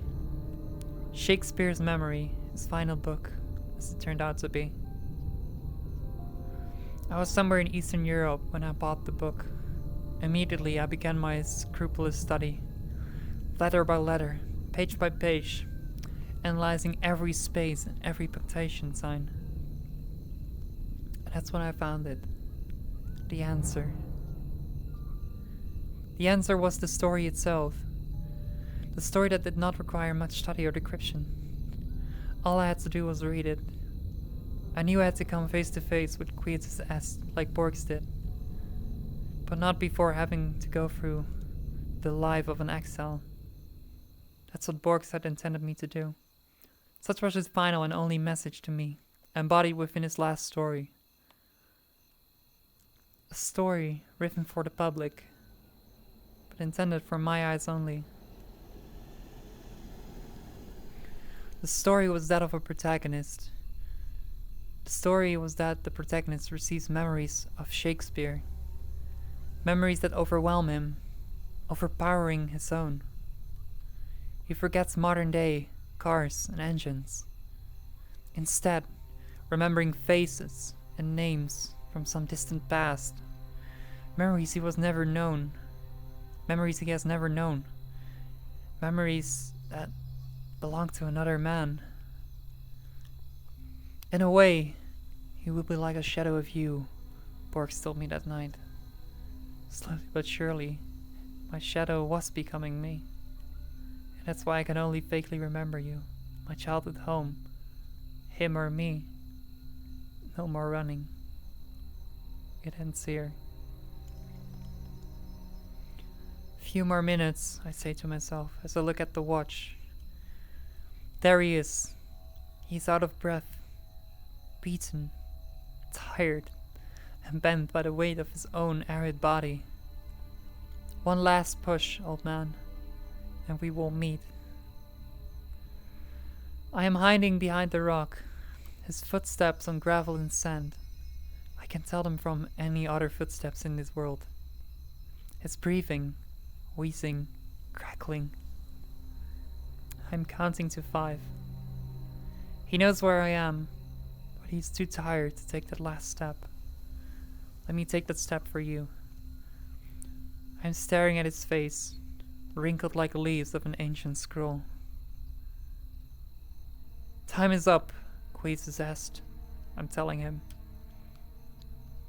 He's not fighting back, and my Swiss blade finds a comfy spot below his Adam's apple. I'm going to finish him now. Popping sounds are coming out of his flabby throat. What are you trying to tell me, old man? Let me hear your last words. I'm easing the pressure to let him talk, but the sounds that come out are not words, but laughter. You are confused, he says. You've got it all wrong.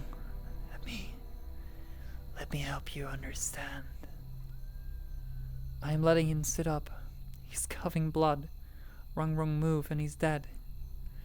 He wipes the blood off his lips and nods in understanding. All my life I have followed you, he slowly begins. It's a miracle I've come this far and lived this long. Ever since I left Cordoba, I was a ticking time bomb. I was diagnosed as suicidal. Doctor after doctor, therapies, specialists, prescription, yoga. I've tried them all. Some helped for a while, and the disease subsided, but then trolled back with a new, stronger wave. Is this disease that nests here? And he points to his head, forcing me to look for a way to end my own life. It all began in London, on that morning when I was sitting on the bench in the middle of that square, feeling the disease gnawing on my brain. My first attempt was in that hotel, room B6. I sat on the bed in that dark room for hours, with a rope in my hand and a blanket over my head. Death opened the door and stood above me in the darkness of the room. Oh, how I wanted my pain to end. But it was just not meant to be. Not then, not there. I had to live on. Ever since that day, it was a cat and a mouse game between us. I chased death, and death would always slip away. Until now. He pauses, rubbing his flabby neck, then points his finger down the valley and continues. I was born in that house. I remember every moment of my childhood. My parents, my toys, my school. I remember playing hide and seek with my cousin in Muscat Gardens and dozing off to a Sunday clergy in that white chapel. I remember Eastern rugs being washed on the street and the smell of grapes. My name is Tamara August Navarro, and you have no true name, but they call you Quietus Est, the one who wanders.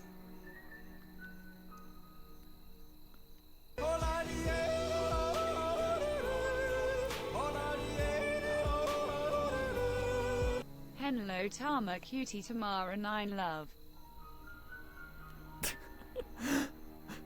Thank you, Green. Filaments of scorching infernos have been ignited all over me. The fire sets up inside my eyelids, spreading over to all facial pores and trickling down my body. Lies! Imbecile lies! I roar. Look at me, she says. I'm an old woman. You, still young and strong as you will always be. You have not aged. Now think more. What do you remember of your childhood? Shakespearean memories of random sounds and smells are all you have gained from me. Master Borgs knew who you were. He cracked you. And then he tricked you. He made you think you were me. That was his way of evading you, by not revealing you the truth until his final breath, final book, final story. You are the one who wanders. Those memories you have, those are my memories. And now that I have told you who you really are, you must finally finish me. I have heard enough of her fibs. I'm throwing my knife away. I should not require any blades to finish her. With hands clenched around her thin neck, I'm strangling her. I hear her squeal as the grip tightens. I feel the crackling of neck bones between my thumbs. I see her gulping the air in warm convulsions. She looks peaceful. I sit on her chest and watch her last breath picked up by the wind, carried down the valley to the gardens, passing by the white chapel and the house where she grew up. The scorching wind of Andalusia is pouring sunlight onto her face, toying with eyelashes, pounding on cheeks, gearing through hair. She must have missed the smell of the valley and the ripening softness of musket fluff glistening in the air. I am rewinding my wristwatch and walking downhill along the wavy trail. My thumbs are still sore from killing. I am taking small steps sideways. Once I reach El Jardino Road, I will hop on the first bus. From there I will travel west or north. Destination will never matter. Anywhere is where the roads will take me. Me, the one who wanders.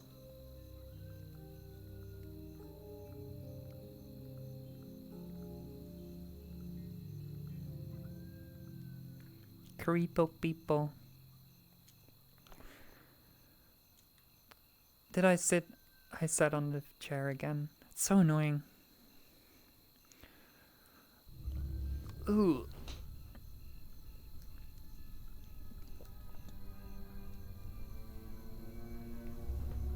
Okay, so a few people have come in since. God damn it, it's so annoying. Stop sitting on chairs everywhere. A few people came in late, so I'll give like a short summary of the story. Basically, you're following the protagonist, which I made, which I tried to make myself, but I did not know the twist, so it kind of messed up.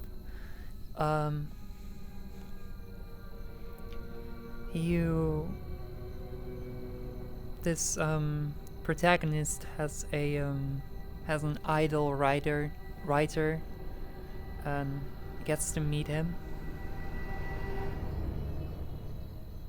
And the writer knows that they will see each other again.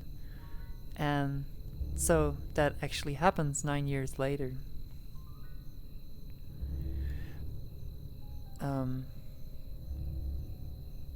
Then he tells him of a creature called Quietus Est, which is a creature that wanders, always follows the few enlightened ones.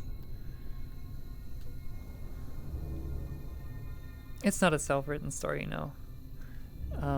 There's a few people on Earth who can see the creature. And so,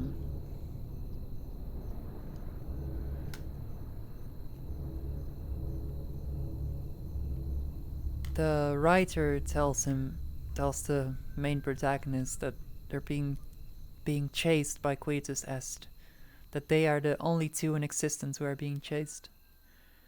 So the protagonist spends years of running and running until they finally accept their fate and let Quietus Est capture them.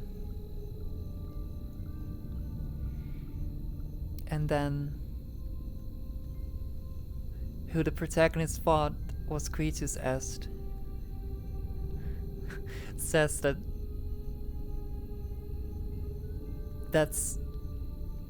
is the actual person, and the protagonist is Quietus Est, and the writer managed to evade him because the purpose of Quietus Est is to take away the life of whoever he's chasing. The writer managed to evade him by making Quietus Est believe that Quietus Est is chasing him instead of that he is Quietus Est chasing the writer. And basically we've been following Quietus Est this entire time, but the protagonist did not know that was... The protagonist did not know who he was until the very last moment when he kills the person that he thought he was.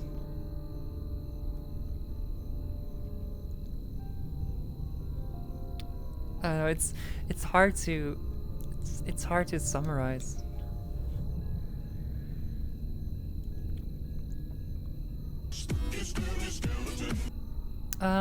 I was reading a creepypasta earlier.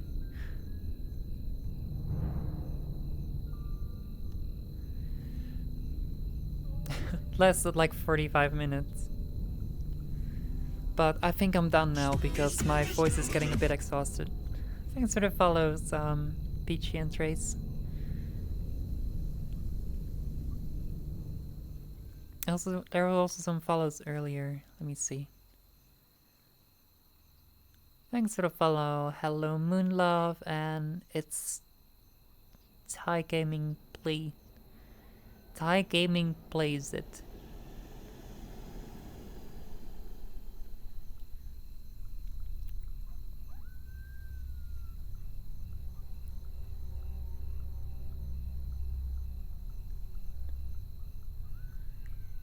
Yeah,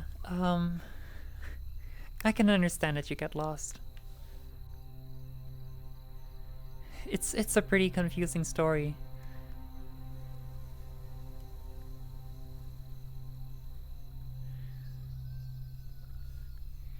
But that was the last creepypasta I'll do for today because speaking for that long really exhausts your voice. I'm not done streaming though. I'm not sure what I'm going to do though. I wanted to talk to chat, but I don't know what to talk about.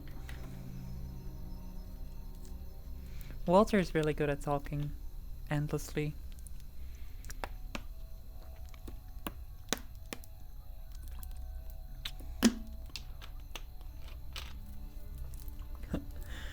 My voice is soothing. That's exactly why I did this. Because people always tell me my voice is soothing.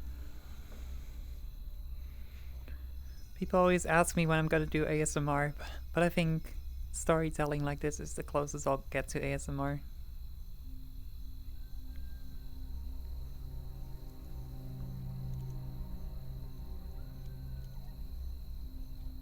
Why is it not letting me skill? Oh, there we go. Put this back where it belongs. Right over there. I like the spooky music. I'm gonna keep it.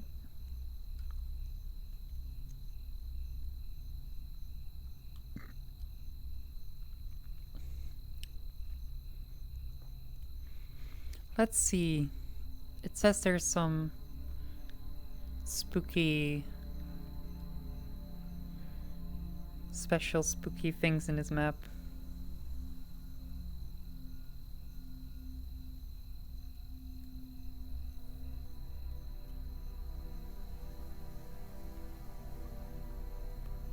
That's a mirror. What the fuck is that? That looks like a face from down here.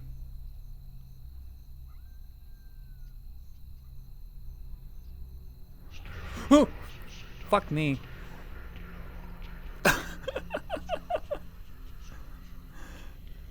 Oh my god. Actual horror jump scares don't scare me, but that got me.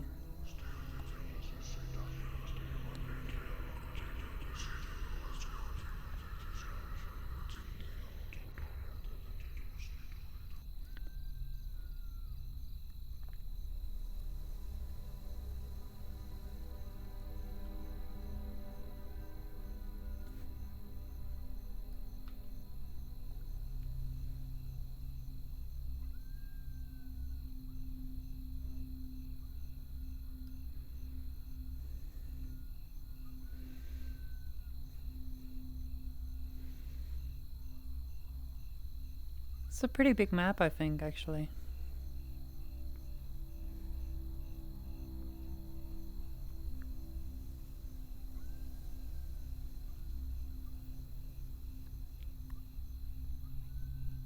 Let's follow the street lights. It always seems like a good idea.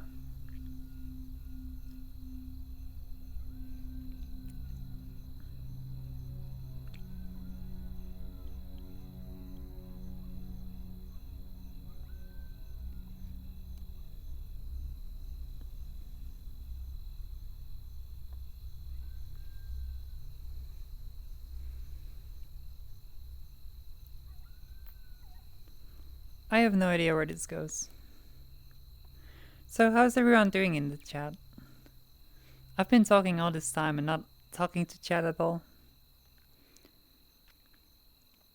Because I didn't want to interrupt the stories. I was considering turning off the notifications as well to not interrupt anything, but I ended up deciding against it.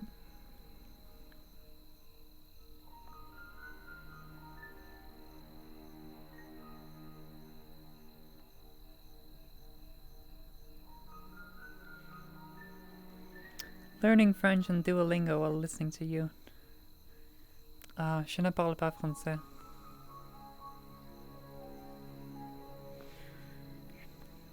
Stressed from insane workload. Feels bad. I don't want to work. There's something over here. Oh, it's just plants.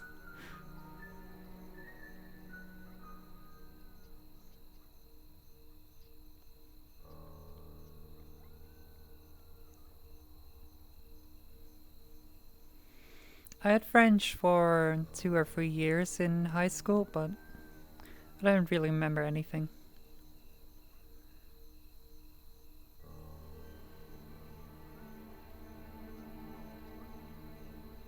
Looks like there's nothing here.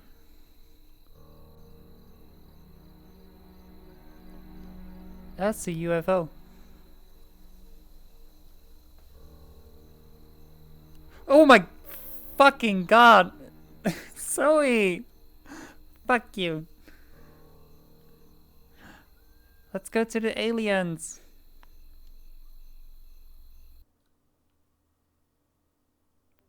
What the fuck?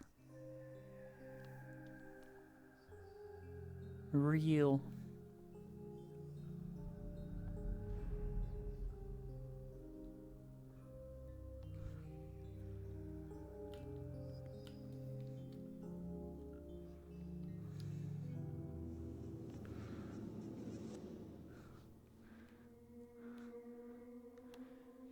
Is that everything you can do here?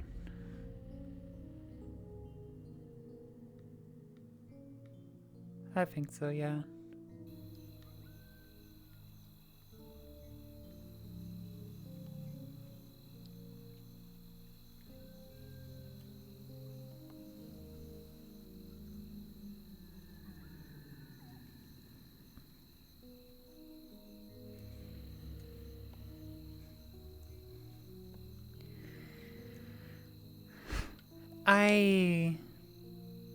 I get more easily scared by jump scares nowadays. Random stuff just starts to scare me.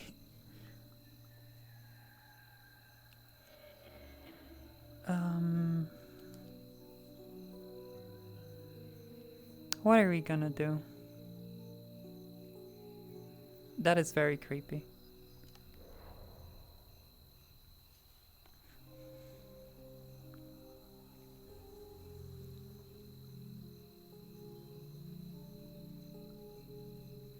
What to do, what to do.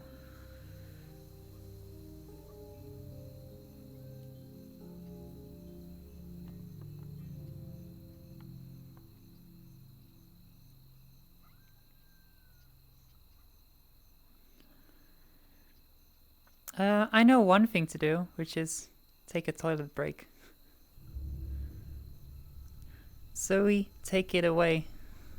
It's your stream now. Streamer is gone.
1 second, I have a notification.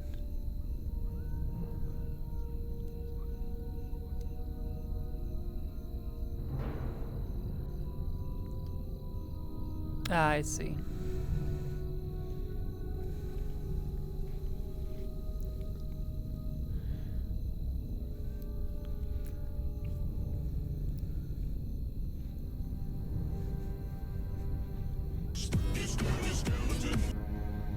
Thanks for the follow,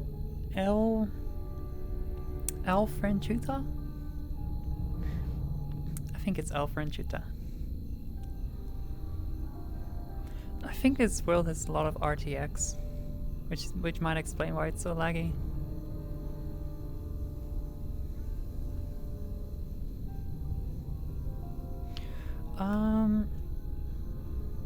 I was looking for a world to go to.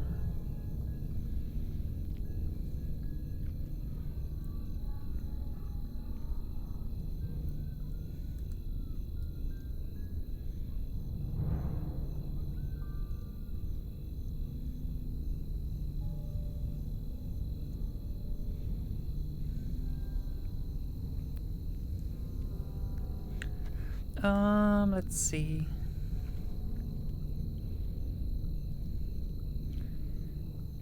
Guess the anime OP. I would go there, but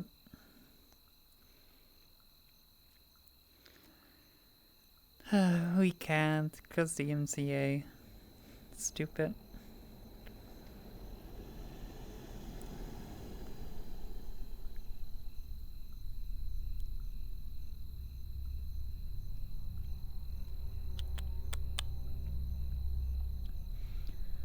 What are some fun maps?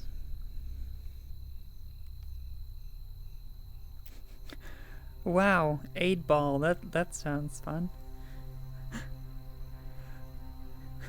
Karaoke Latino.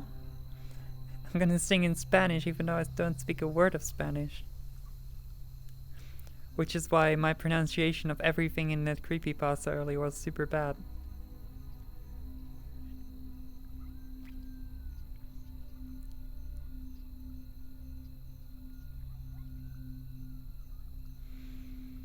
Golden Udon. Hogwarts. Ooh. I like Hogwarts.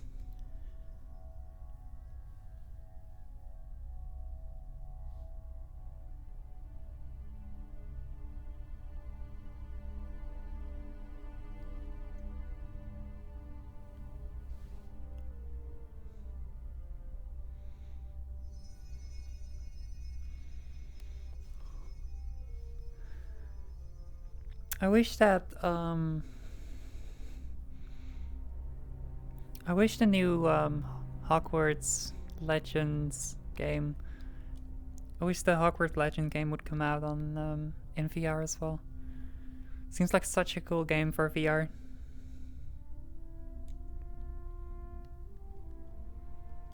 Oh yeah, I'm getting 15 FPS here.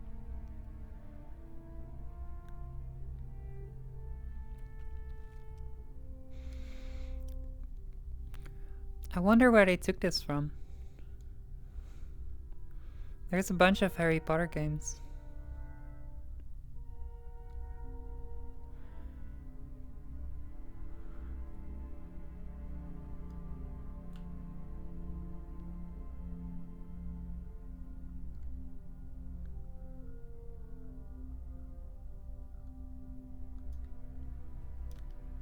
Oh my god, that's a lot better.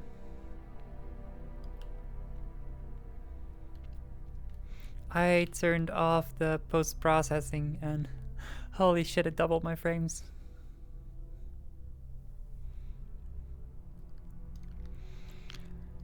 I remember playing a Harry Potter game. I think it was on the DS, actually. Or it was... No, wait, it was a PC game. Back when you had PCD-ROMs. Or CD-ROMs, or whatever.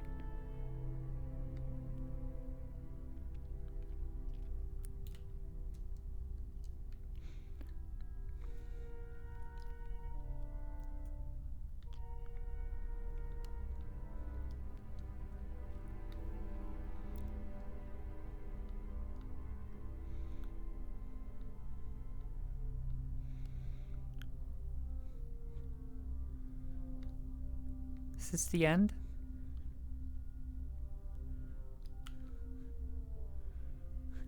Did I finish the map already?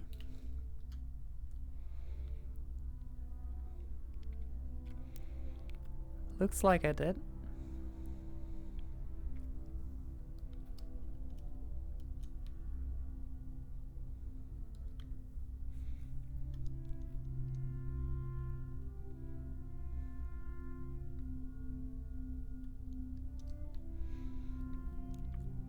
Actually, legendary speedrun, holy shit.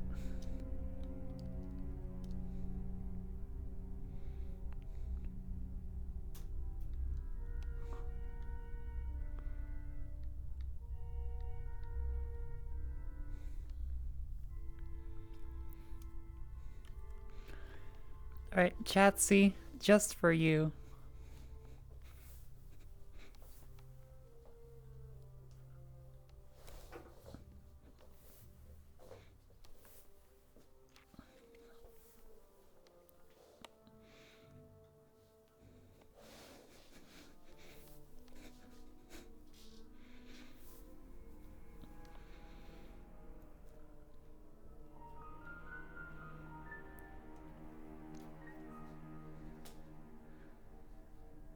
I know you love that.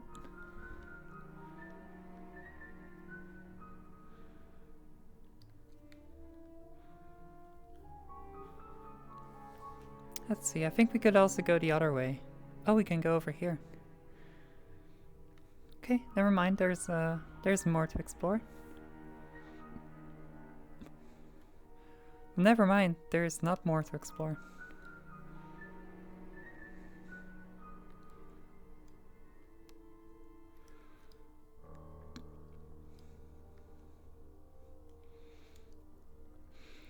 I wonder if there's more Hogwarts. I think there's I think the entire castle is in VR chat somewhere.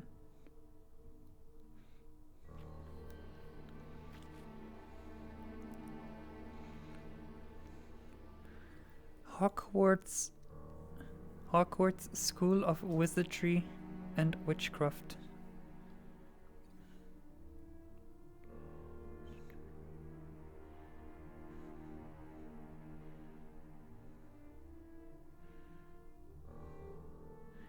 The world is incomplete, Bucky and its holes.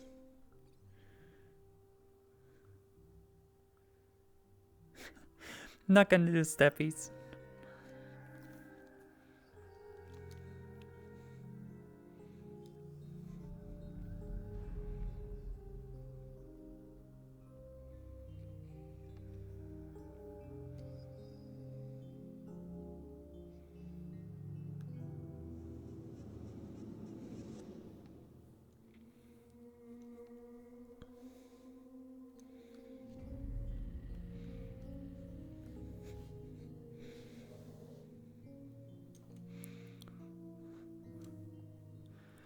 Oh my god, it's Hogwarts.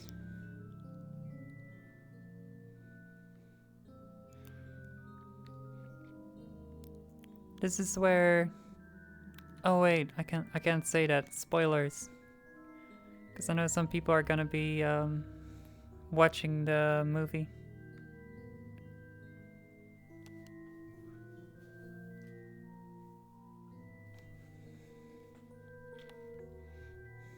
Haha, just kidding.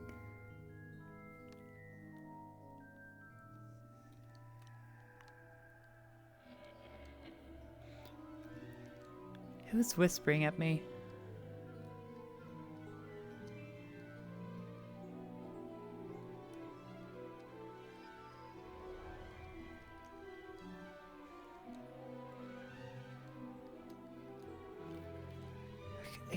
I don't know, it would be so cool to be able to go inside the world of Harry Potter in VR.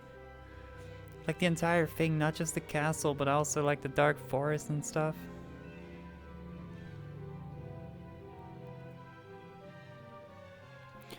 No, there's not a new Harry Potter movie, but we've been watching them with the Gator Crew.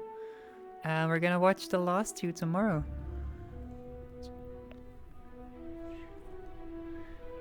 Not everyone has seen them all, so.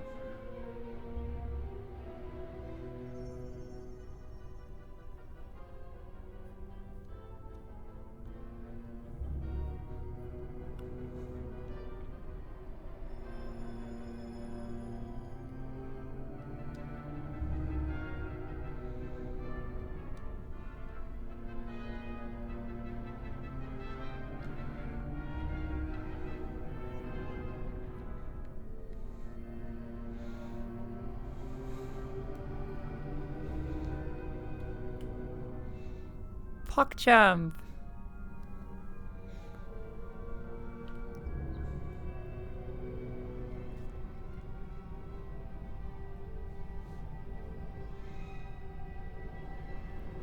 I have done a Harry Potter marathon. Not in one day though. It was in 2 days.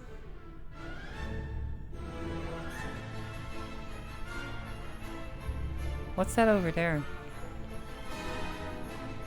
Oh, it's a Quidditch area.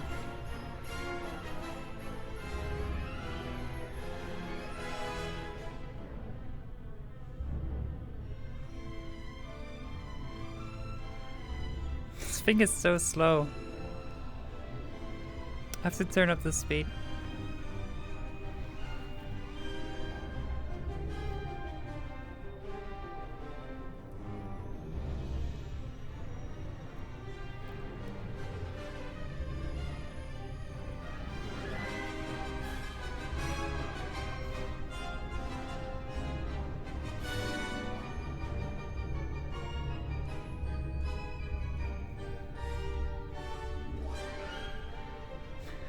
Gravity disable.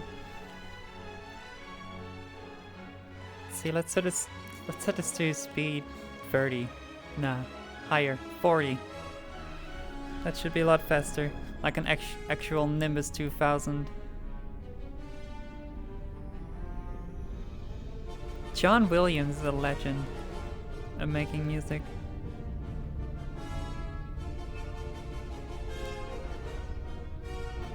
I feel like Hagrid's house should be somewhere over here.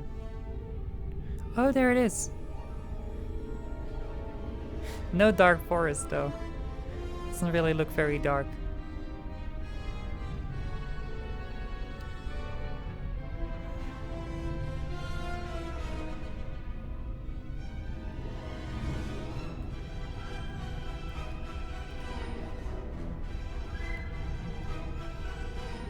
Oh shit, did I just become Hagrid? I did.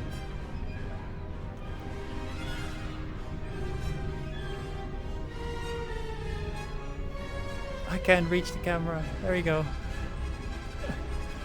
You're a wizard, Harry. A wizard.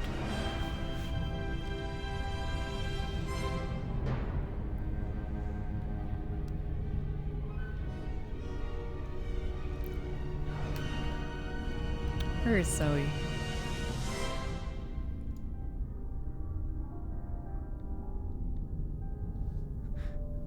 Great full body tracking on this as well. Where did Zoe go?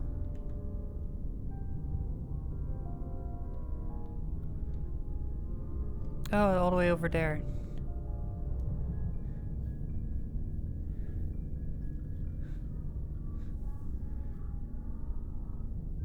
I doubt you can see her.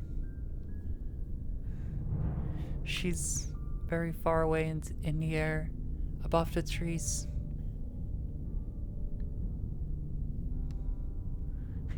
Very slowly making her way over here.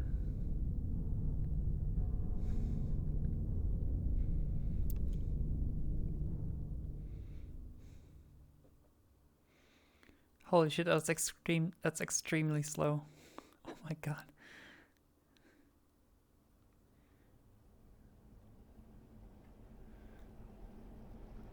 Never mind, I don't think she's coming over here. Doesn't look like it, at least. Oh. Never mind. Oh my god, that's fast.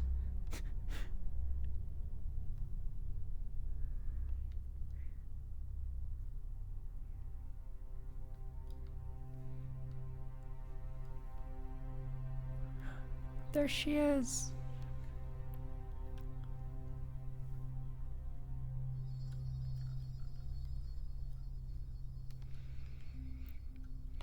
You're a wizard, Zoe. I'm a what? A wizard. And I'm just Zoe. Well, just Zoe, you're a wizard.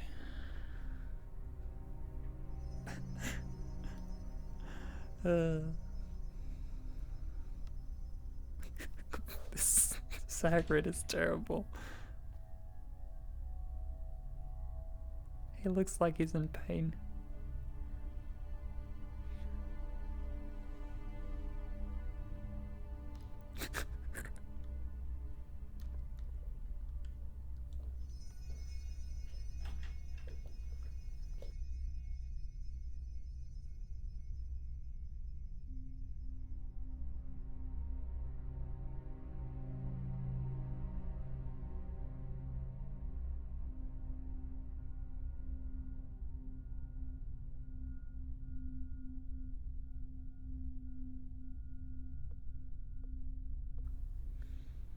Alright, I'm back.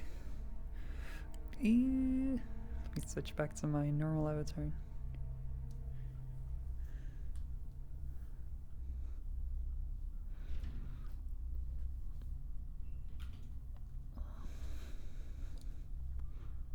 Alright. Oh, fuck.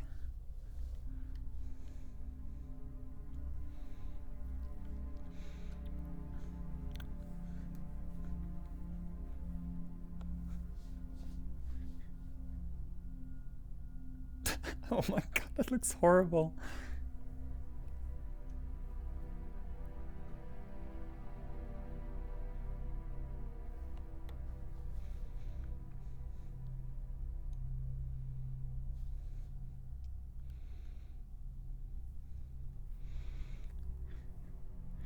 T-posing Hagrid. Sounds very nice. You want to play some Quidditch?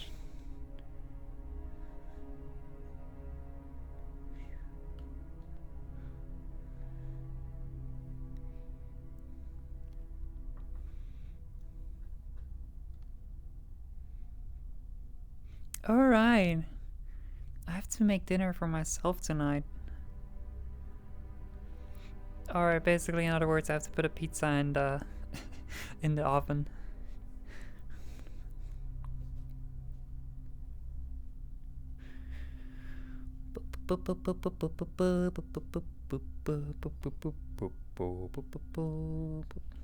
What's this? I don't know this room.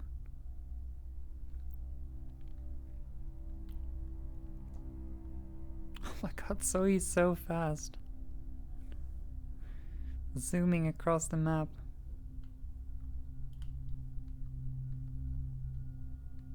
Can you go inside the castle as well?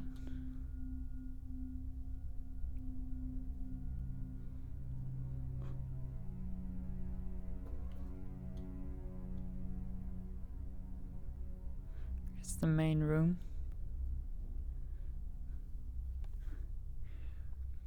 There's actually they used the real candles in the filming of the first movie. Real candles that hung from the ceiling. Then they realized that it got a little bit too hot if they did that.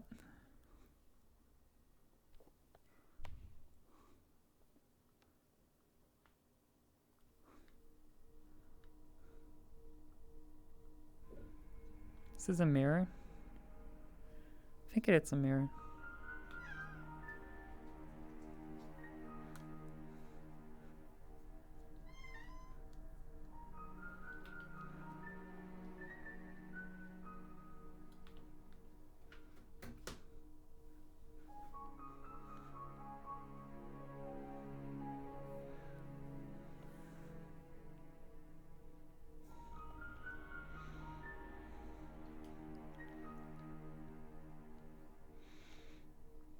How do I get out of here?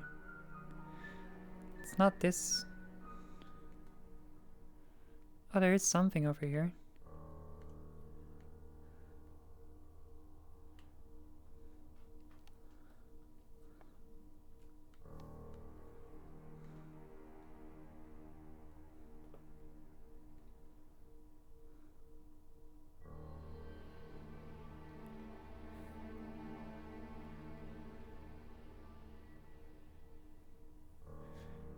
They definitely don't have everything in this in the castle map, but it's more than I expected, to be honest. Oh, this is a very nice area.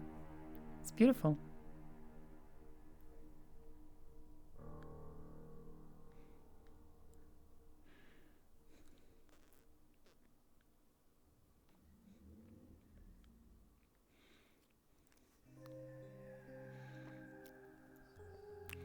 I like that they added the broomsticks. It's a nice way of getting around. Since when did I have... Oh, this is where something happens that I'm not gonna spoil, because it's like one of the biggest events in the entire movie.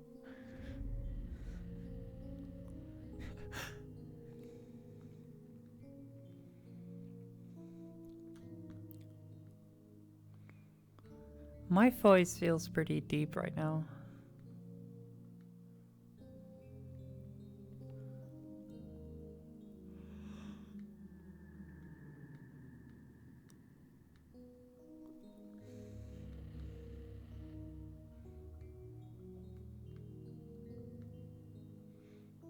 Wow, it's another place where a big event happened.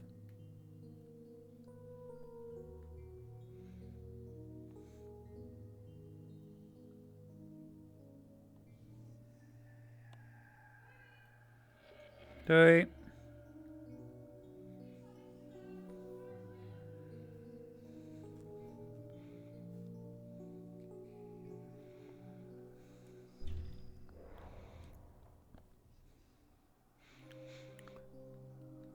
What's this?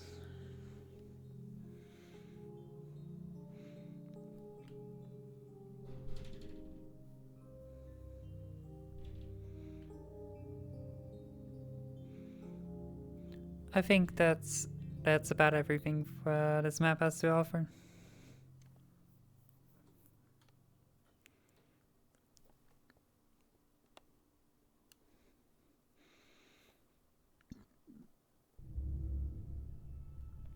One second.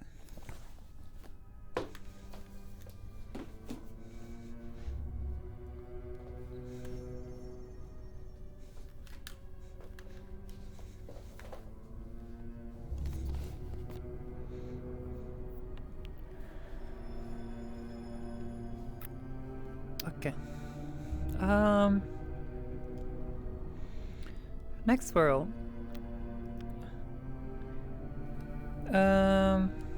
What else should we explore?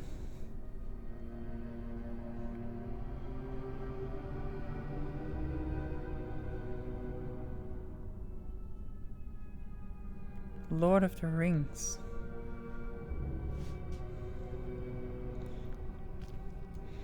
Minas Tirith.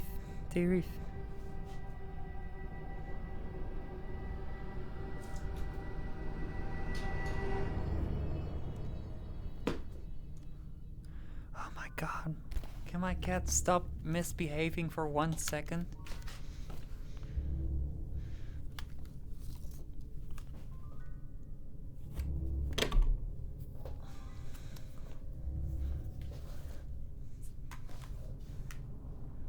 Do I like Halo worlds? I've never played Halo. So I don't know if I like them.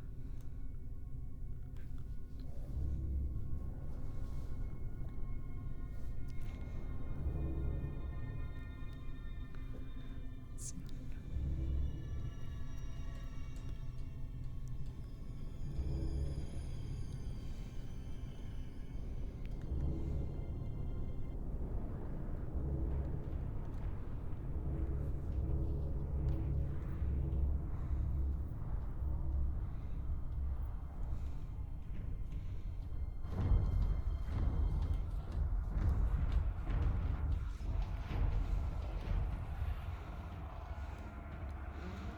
Oh, is it literally... It's literally just the top area, I think. Nothing else.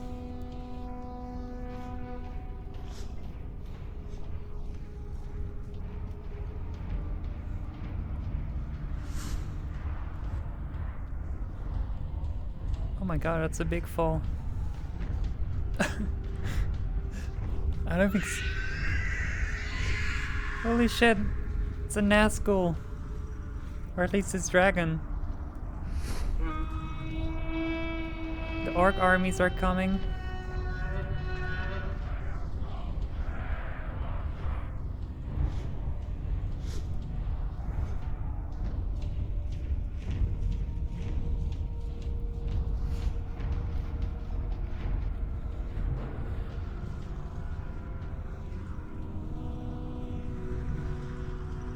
Oh my god, they actually did make the entire scenery. It's crazy. Well, it's probably taken from a video game or something, but...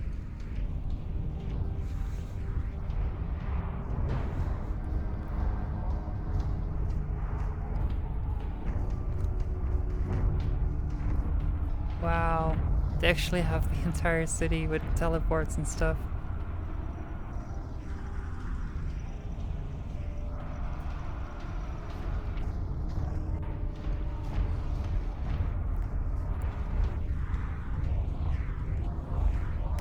Fight me, bitches!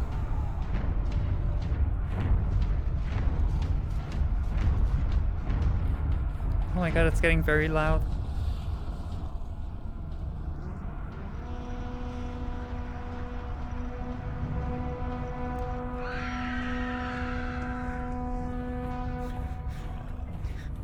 Pew, pew, pew, pew. Get your gun, Zoe! They can't get through all both of us.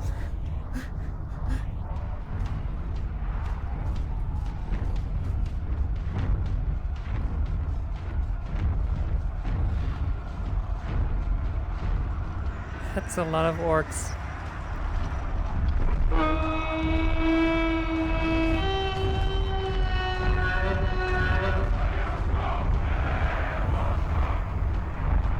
It's the elephants. And that big ram thingy.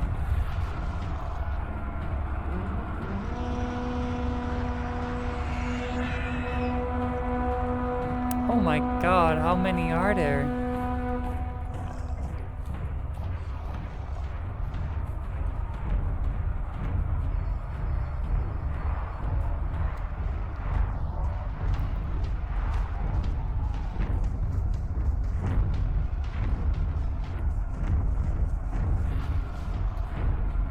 Oh, they stopped.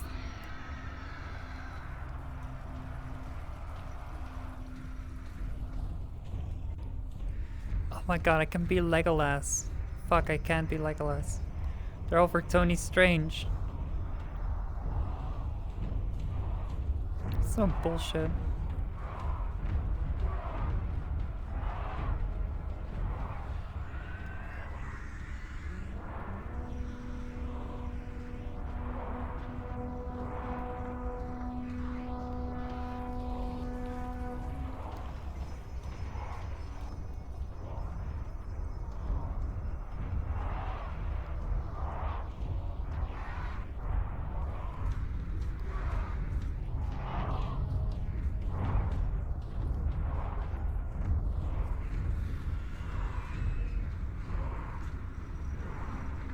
Oh, I can be a Nazgul apparently.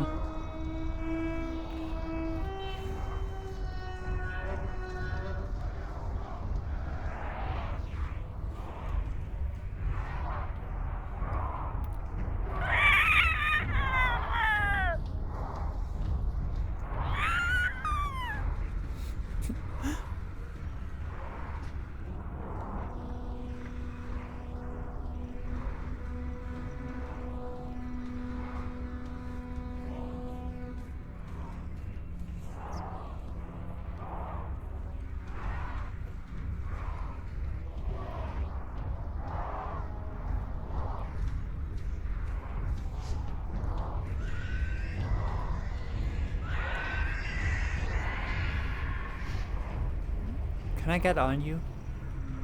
Oh my god, you can. Holy shit, look at me.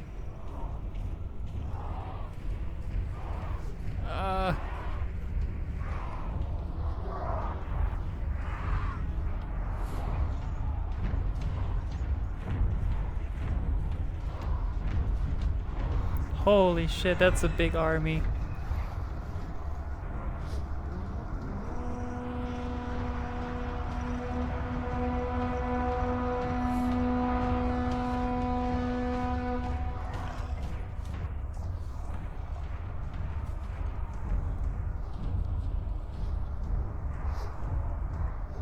There he is.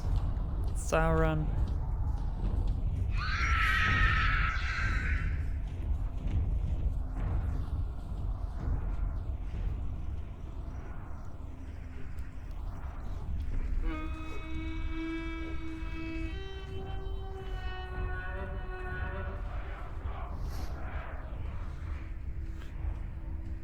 Where am I going?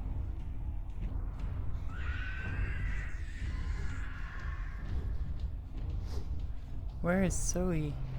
Zoe's on the battlefield.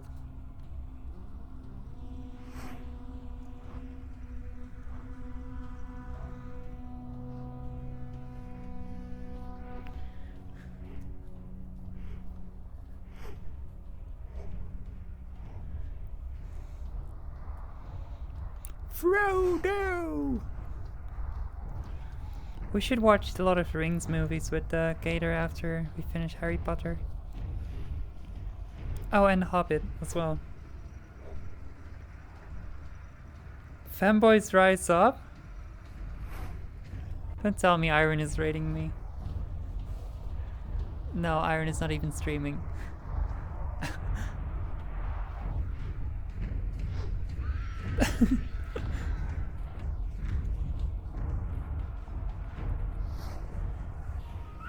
And we're back.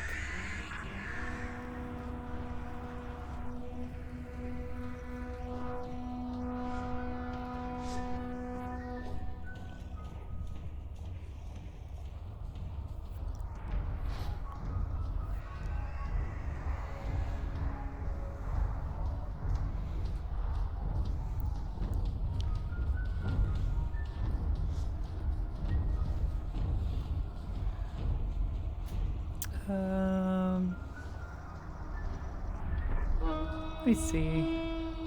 I'll just become my own avatar again.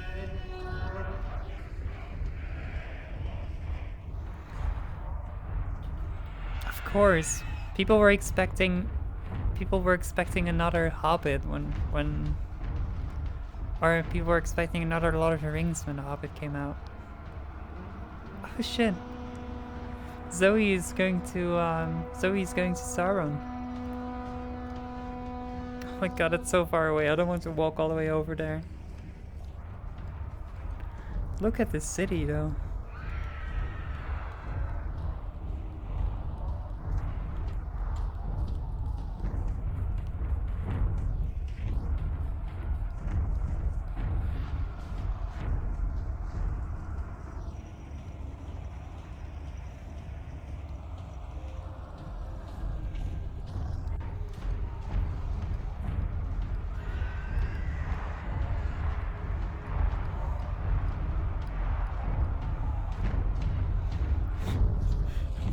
They are very 2D.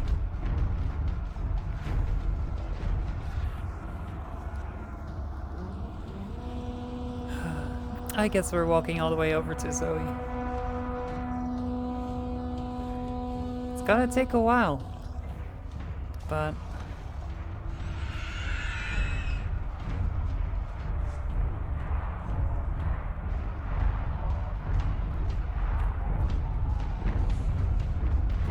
I don't know, I find The Hobbit easier to stay awake through than Lord of the Rings.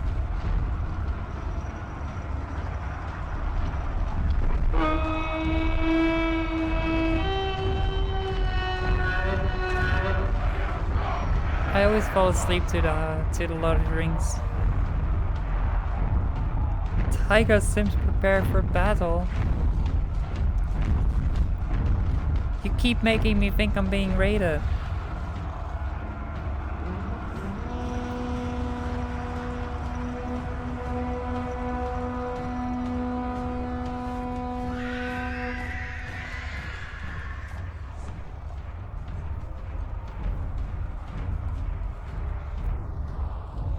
Oh, I see. I need to get on the Nazgul again, or the dragon thing.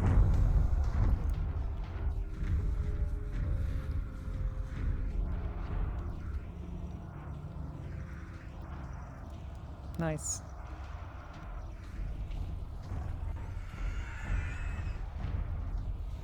It is a raid. We're raiding the goblins or orcs. Fuck! I'm so bad at everything.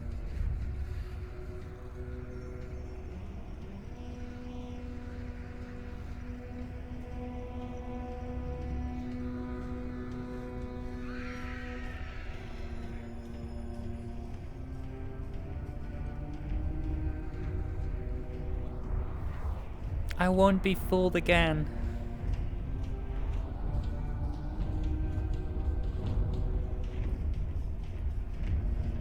Who even is online?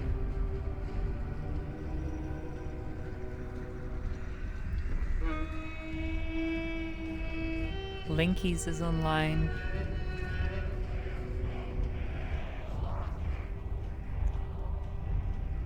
Oh, my Nazgul transport is almost here.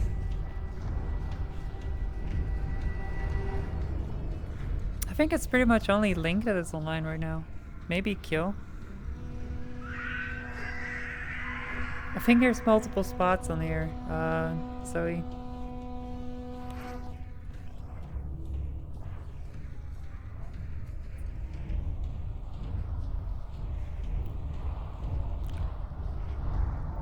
Let's see, Linkies is online. I mean, of the Gator crew. ADC hasn't shown up in a long time. Oh yeah, Kyokuro is also online. That was expected.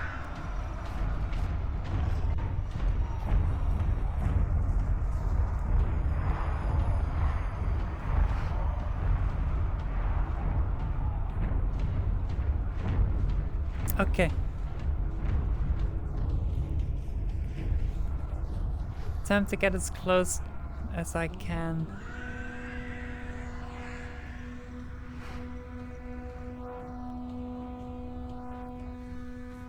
I think I'll jump off at the top of the mountain that I'm heading to right now.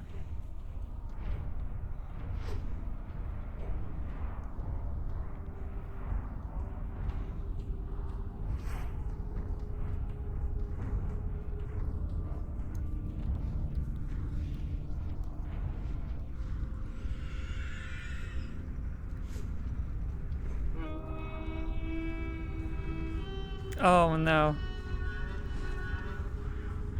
Well, I tried.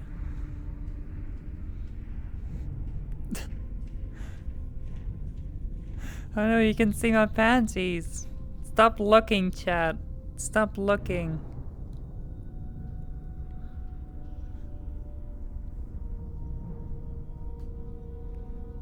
How long is this fall?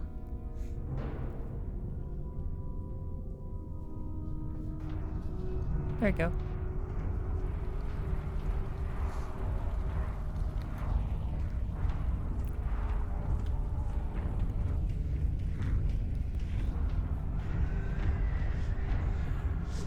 Let's go somewhere else.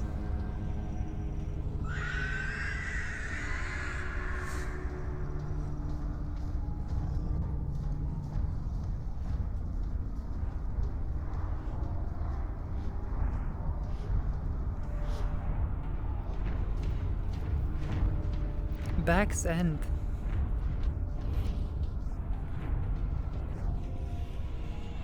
Lords of Floof. Okay. Let's see, what's this? My first world theme, Lord of the Rings. Lord of the Rings themed widescreen video player world. Lords of the Locker Room.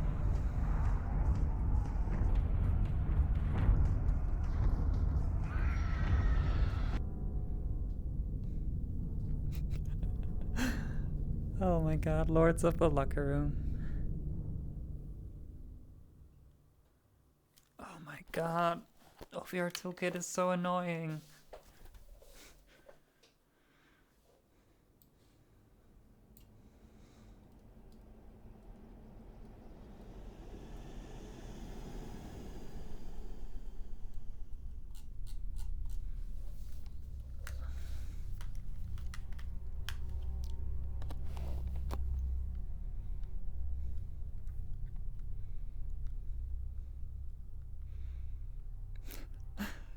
Fuck you.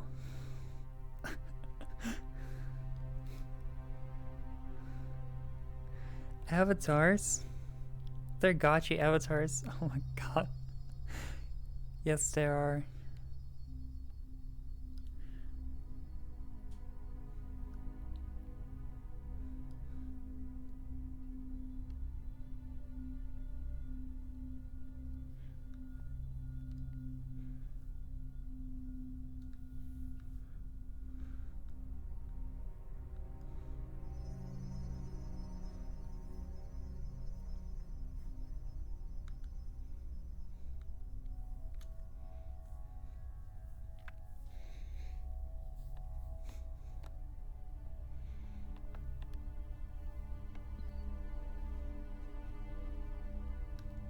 Oh, Zoe's over there.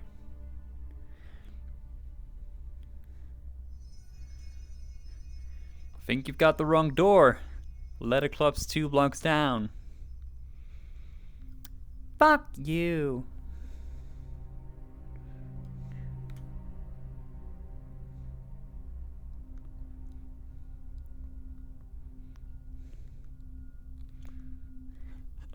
Why are we here? Just to suffer.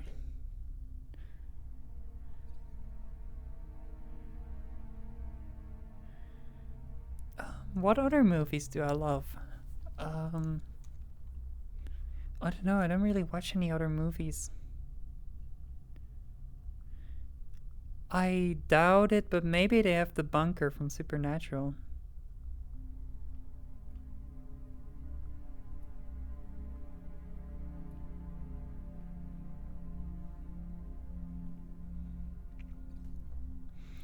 "100 Supernatural Tales."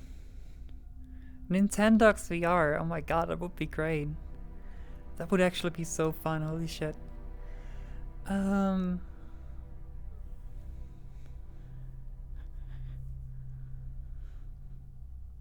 Let's go bowling.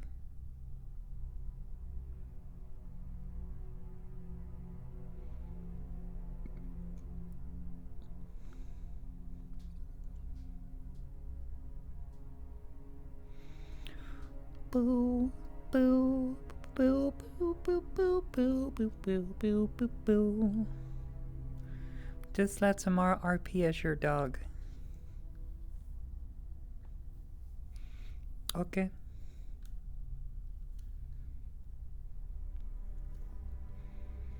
%. Oh my god, that's loud.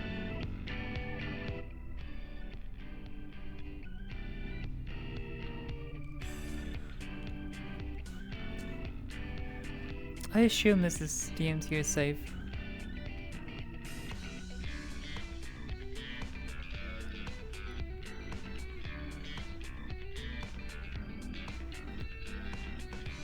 You turn off the spooky music.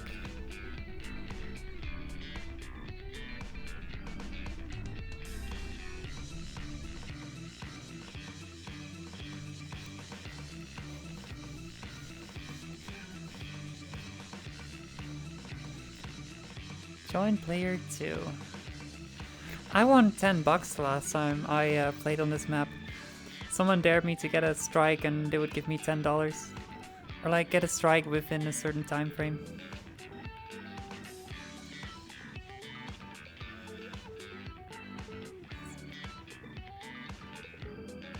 Wait, you have the garters on.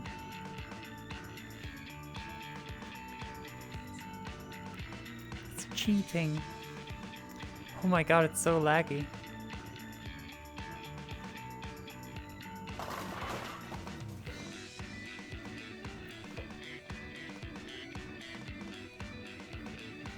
What the fuck, Zoe? It's my ball!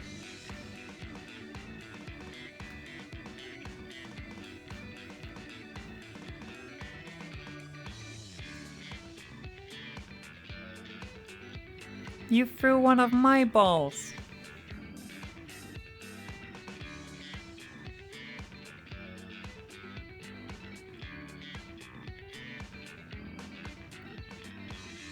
Hi, Churro and Human. There you go.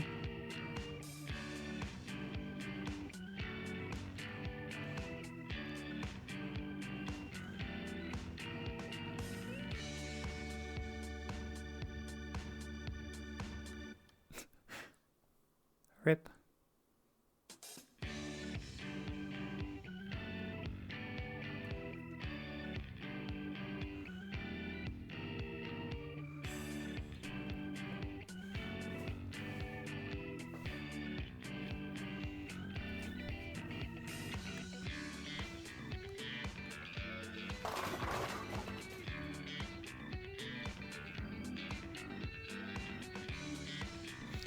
I remember I first played this when I just got the index, and I was very afraid of letting go of my controllers.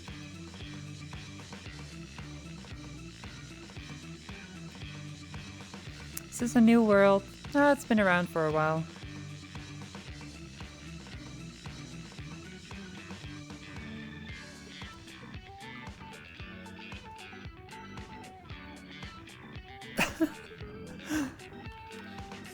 It's okay.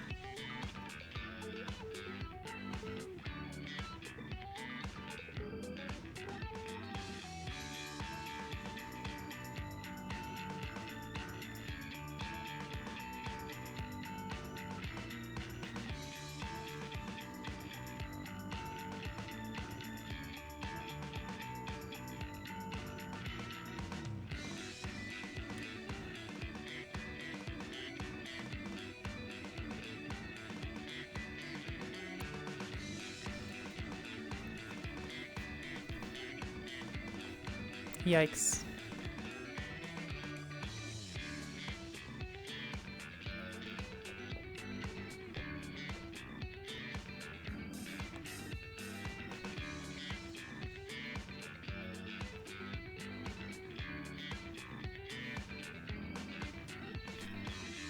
No! Fuck.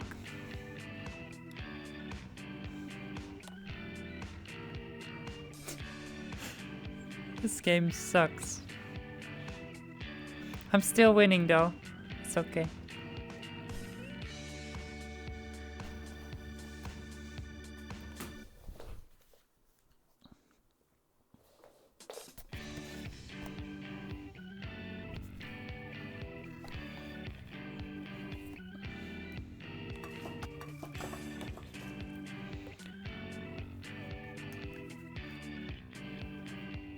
Okay, okay, Zoe.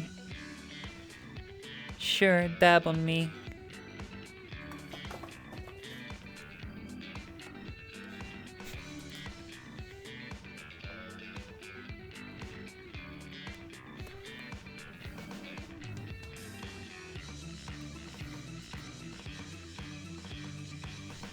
No!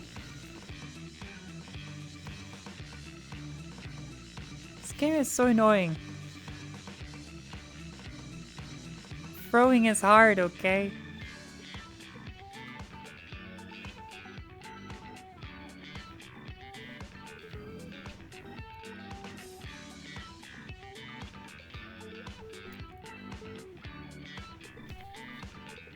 Oh, shit. It's gonna be... Aww.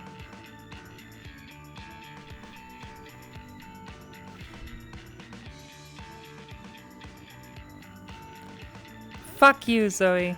I'm winning. You're just jealous of how good I am.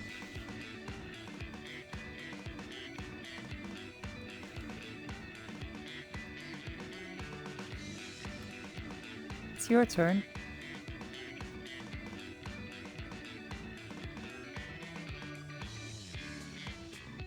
You might have to sing, because I already did 2 balls.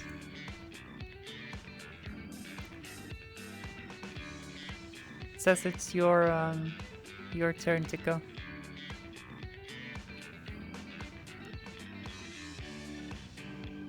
Wait, let me set up a second camera angle for the scoreboard.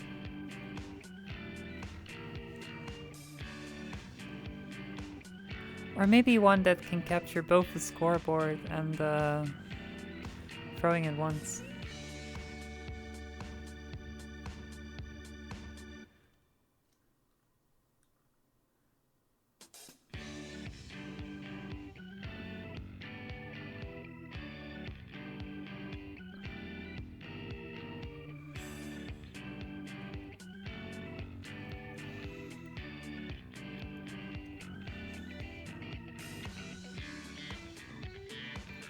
Is that even readable on stream?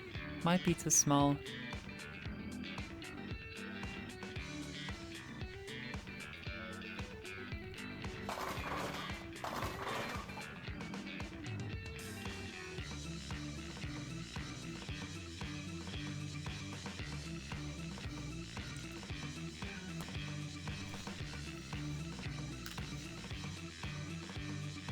God damn it.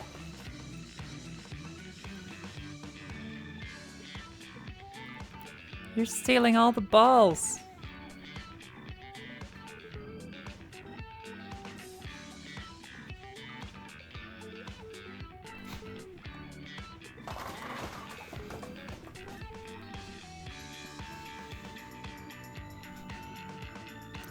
I hate this game.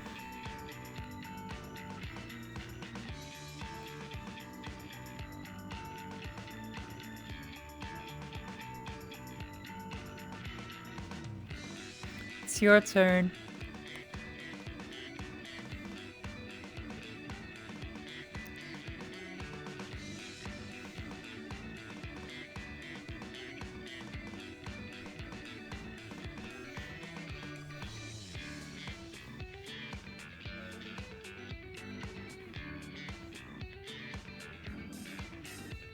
Let's see a green. Have fun being a gamer.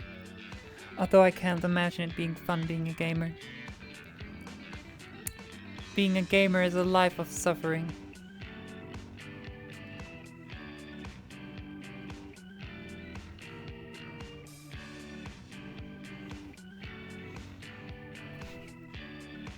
Oh shit. What the fuck? It's bullshit. How is that not a strike?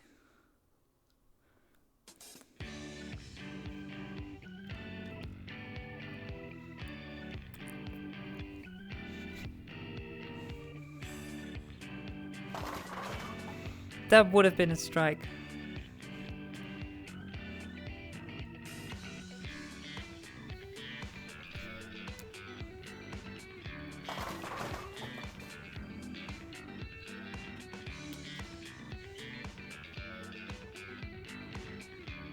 Oh my god, sunshine 24/7.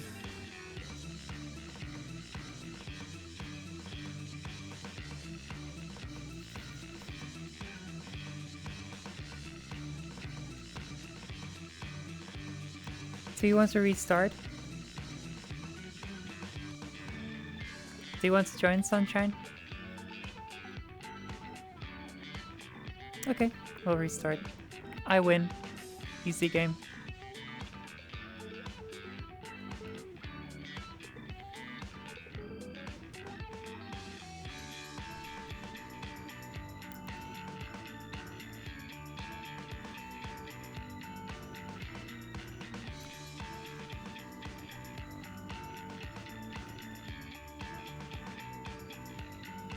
Come here, join. You'll put your money on Sunshine to win? I'm very good at this, Salote, don't forget.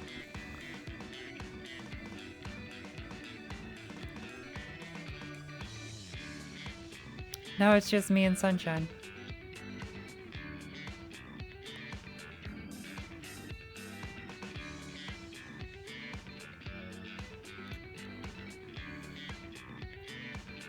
Hey, Toast.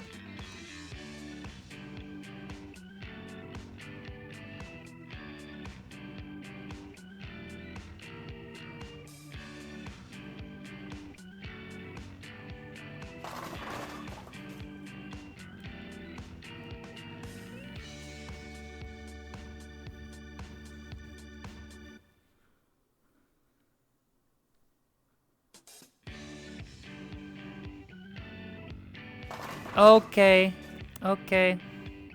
Sure. Now you're cheating because Sunshine is here. I see how it is.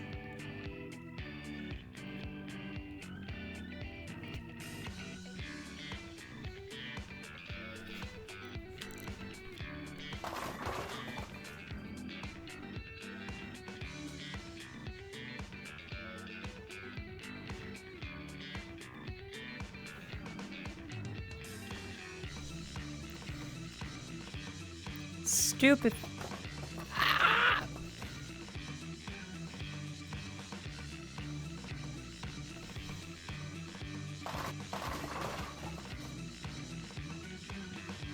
It's your turn, Sunshine.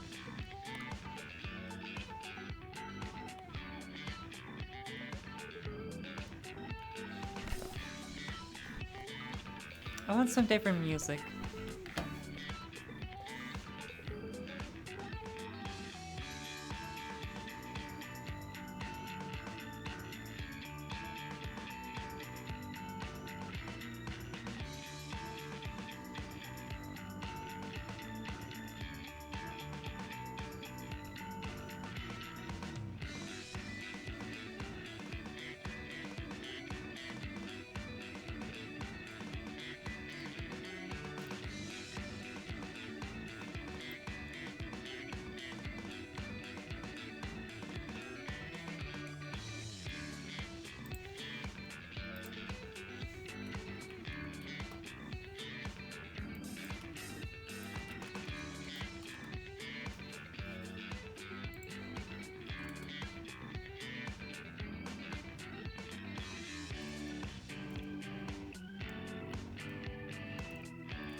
Wait. Is it still your turn, Sunshine? Oh, it's not updating for me.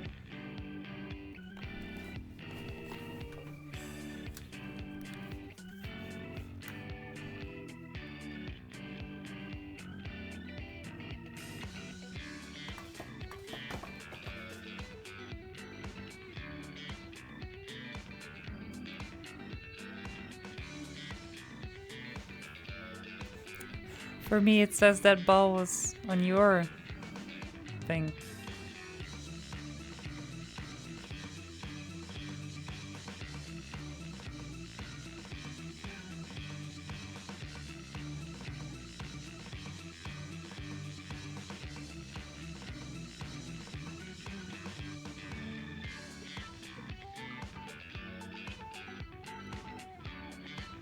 You're scuffed. Sunshine didn't even throw a ball for me.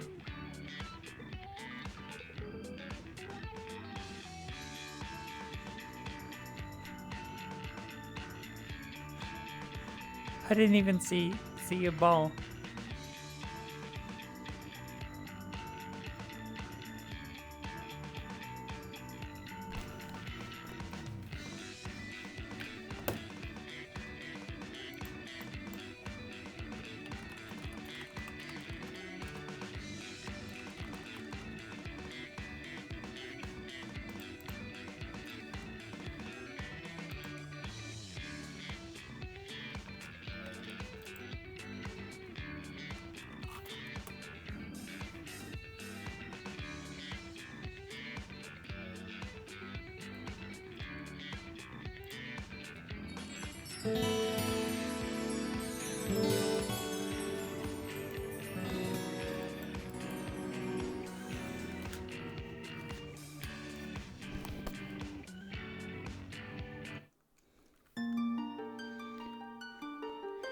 Maybe it's because Sunshine wasn't in the instance from the start.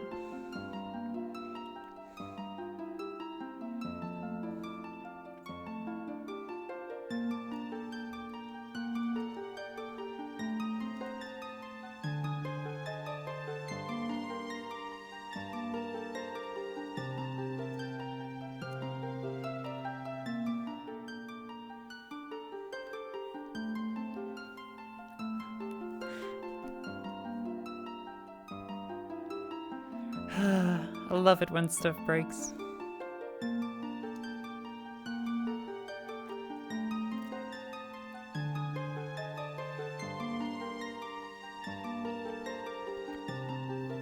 I've definitely done multiple games on this map before that did not break. I blame Sunshine.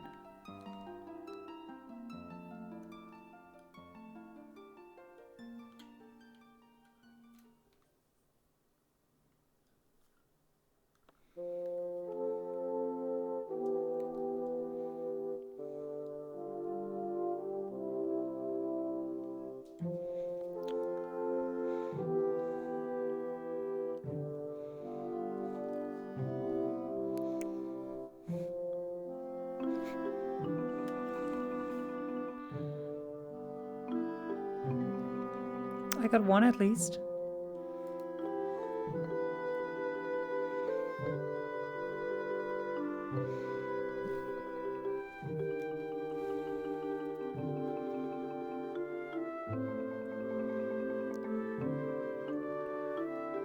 Your turn.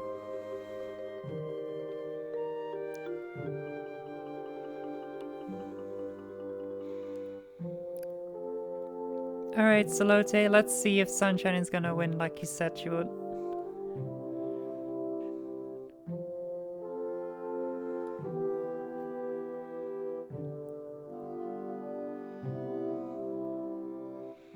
Left-handed.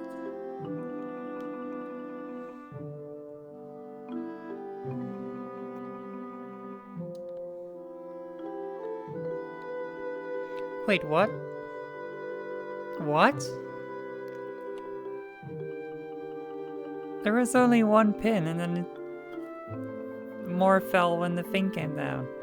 Oh, that's bullshit. Salote rigged it. Salote doesn't want to lose. That's stupid.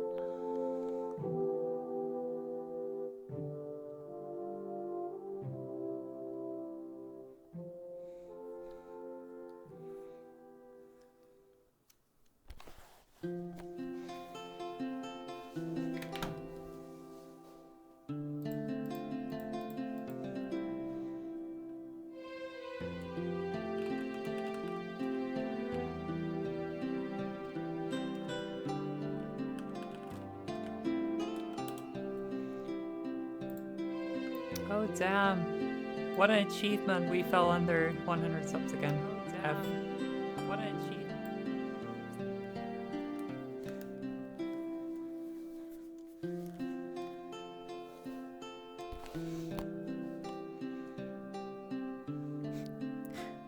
It's okay, Zoe.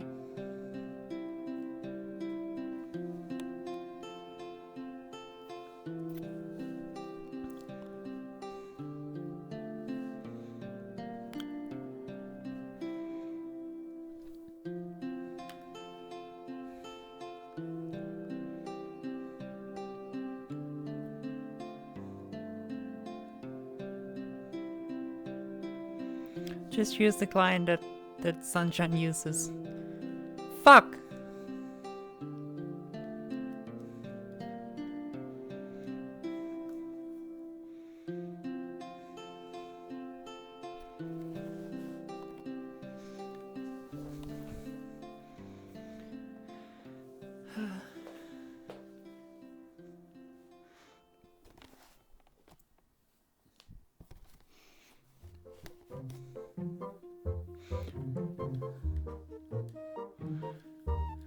I really am a washed up streamer.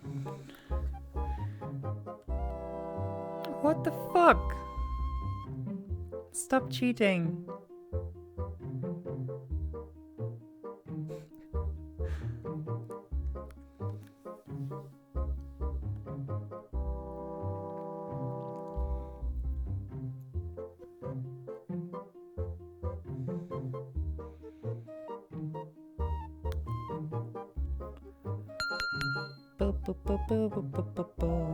Sorry for the ear rape.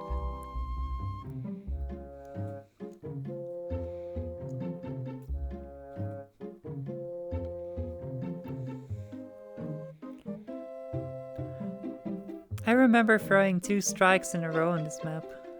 That was pretty pog.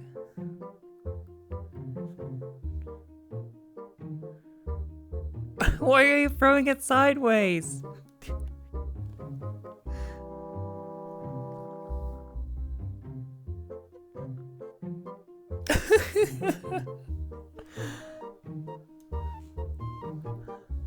I'm sorry.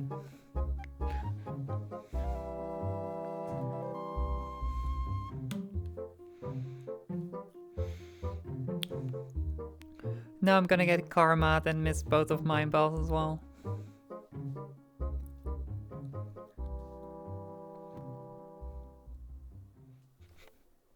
Yep, it's happening.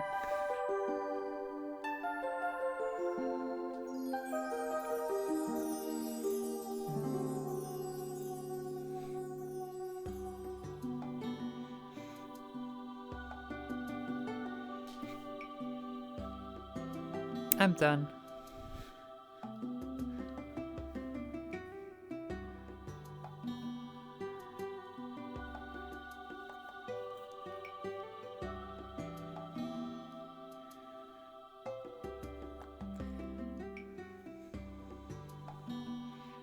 I blame it on poor tracking.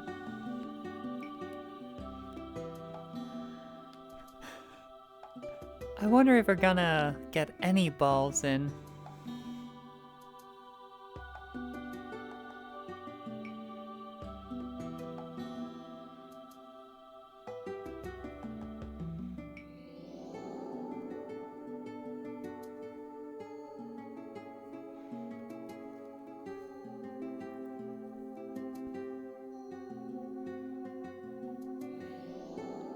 I have no idea what that means.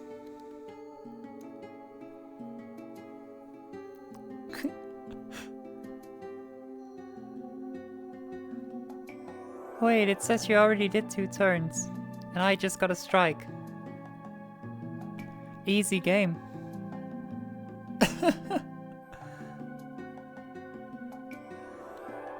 And now you made Sunshine lose 1 ball.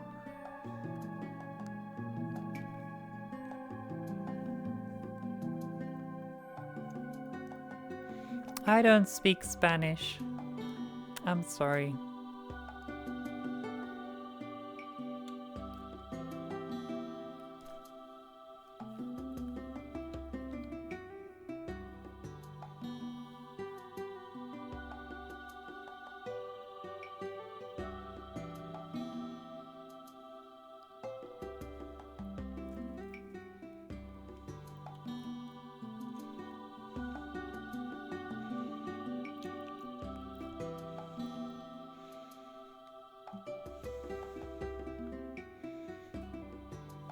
This is such an easy game.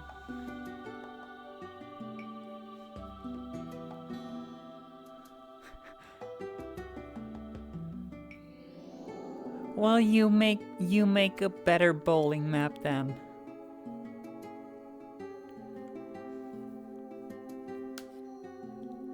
I think it's perfectly fine as it is.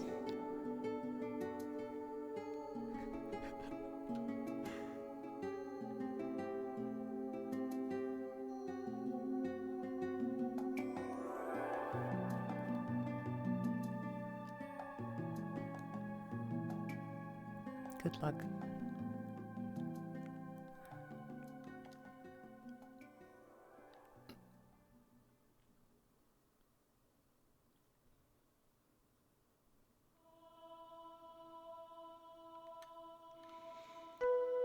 Unlucky.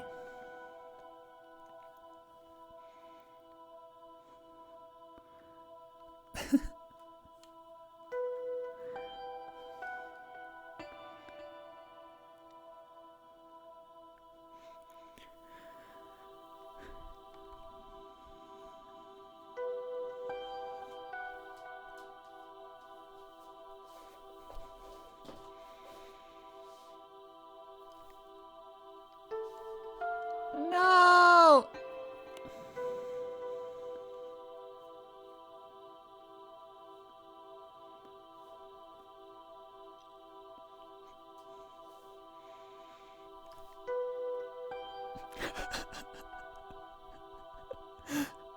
I don't think that one counted.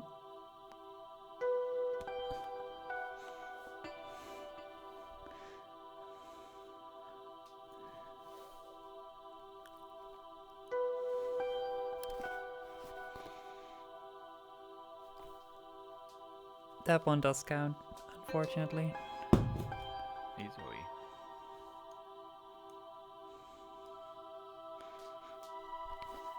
Hi, Tamara. Hello.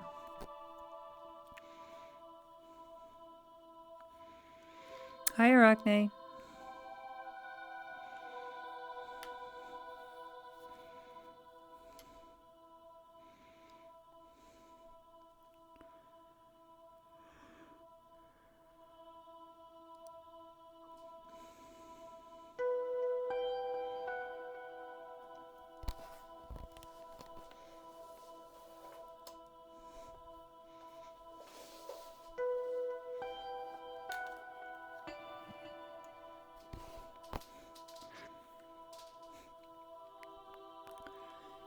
It's definitely because of my tracking, it's not because I'm bad at this game.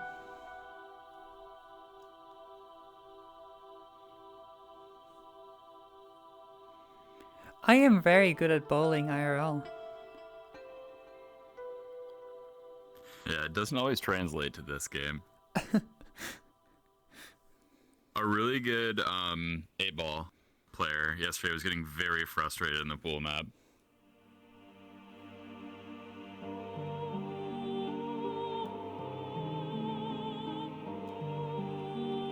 Oh my god!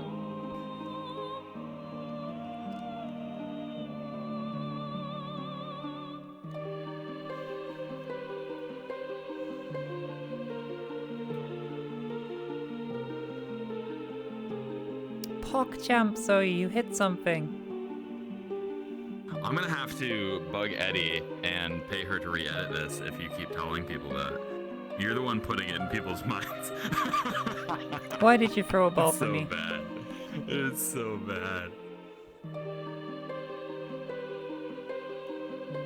Yep, g'day Ian. Just How we late. doing? How are you? G'day Ian. G'day Sunshine. G'day Tomorrow. G'day, g'day, g'day, g'day. Hi, g'day, g'day, g'day. Hi, g'day. Good night. Good night. Long time no see, Ian. At least a week, yeah. I was fucking thought you died or something. What the Yes, fuck? Yes. I hit my Thought tracker. you fucking died, mate. Yeah. I hit my hip let's see, tracker I and don't it understand what made you're my saying. arm go weird. Well, tomorrow's streaming, so just don't say anything bad. Oh, I got you. Yeah, yeah. I feel you. What I the wondered it. fuck? You don't say that someone is streaming while they're in VR chat. What the fuck? hang on, Tomorrow. I'm your top bit donator. I know that. That's a true story. You're not the top Are bit you? donator. Yes, I am. Quick, check the logs. Check the logs. I'll donate right now. I'll check the logs. right now. Yeah, bait. That's easy bait. Easy bait, boys. Easy bait. Easy bait. I'll check the logs. Easy bait. Squirtle. Easy bait, boys. We win these. We win these. Let's Have see. you been, mate? I haven't spoken to you in a while. No. It's okay. It's just a joke. It's just a joke, love. Top Squirrel bits. was literally just trolling you. You're not even in the Tomorrow. top Squirrel 10. was literally just. He was just trolling. I was just baiting. I He apologize was a for my terminal jokester. No, you terminal weren't shit baiting. post. I'm sorry. That's. No, I definitely wasn't. I definitely wasn't. You're right. You're 100% right. Is that a strike? Nice. Get that 8-2 split.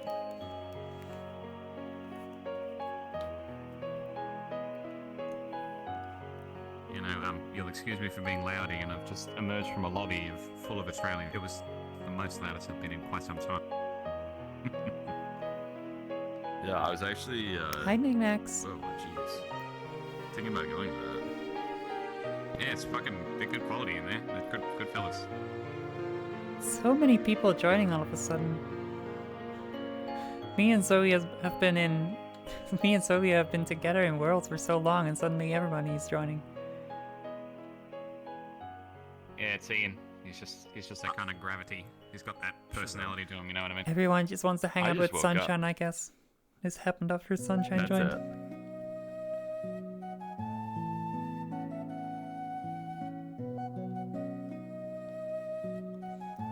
All right, Tomorrow. This one's for all the boys. Hit it. If it's for the boys, I'm gonna miss. For the boys.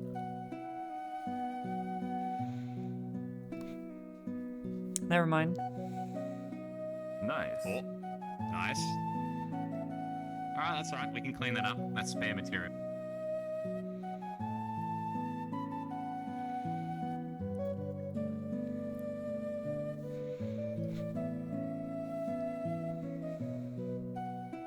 Oh, I now understand what Sunshine was doing with like the hand crank, like a camera. It took me a little bit.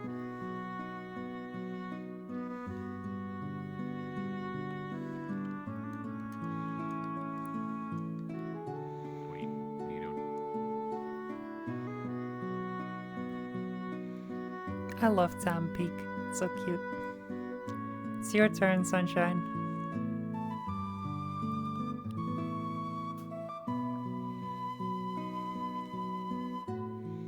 There's a scoreboard above the lane as well.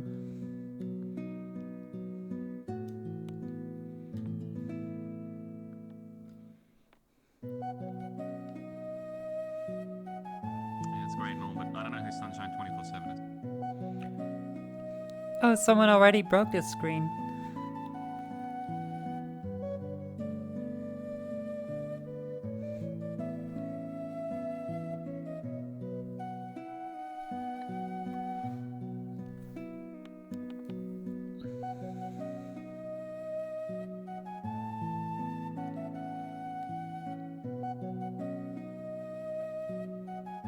What a fucked up day. What a fucked up day. What a fucked up day. Rip. We can't all be last winners, Sunshine.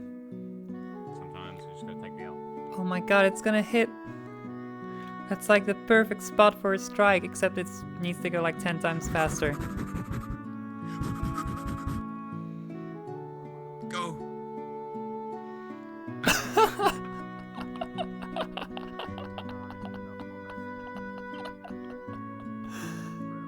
What the fuck? Okay, you got 7. It's one of those slow balls.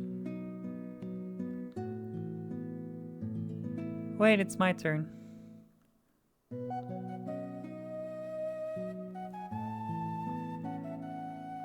It's being very weird.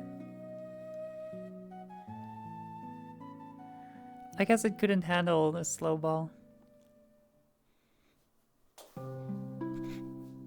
Fuck!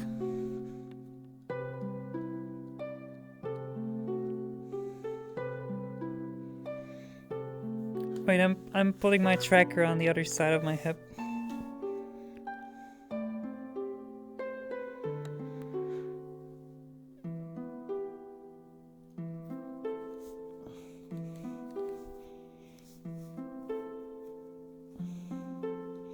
I like the holes, okay?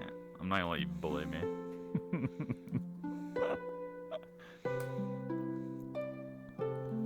My ear holes. Aren't they adorable? Yeah. No, don't you do it. Don't you do it.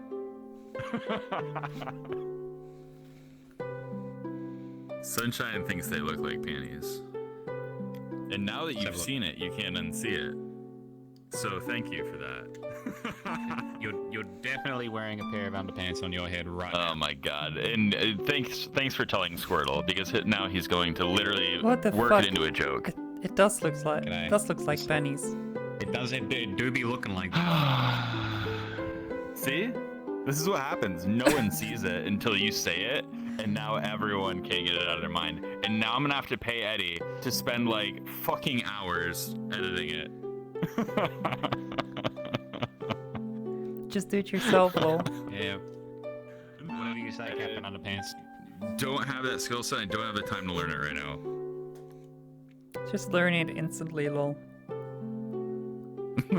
I wish. Champ. Got a ball. That's right, Ian. Look, at least you're remarkably talented and handsome. There you go. You can console yourself. Jesus. Yeah. What do you? Well, hang on. No, don't turn down a compliment. That was an honest to God compliment right there. That was a good compliment. Thank you, Squirtle. I reckon I should. Yeah, thank you. No, you're welcome. You're welcome. My praise doesn't come that easy. You got to work for it.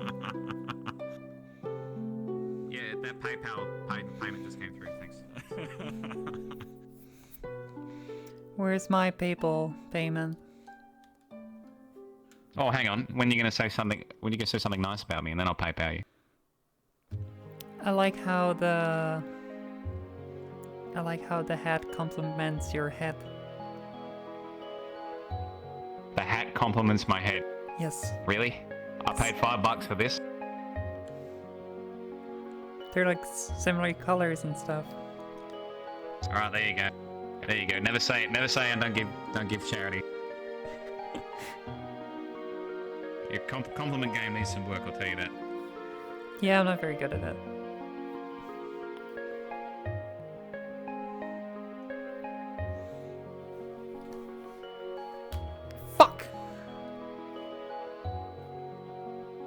actually really difficult, like with no weight to the ball.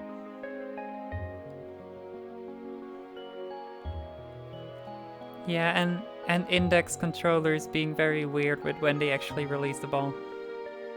Mm-hmm.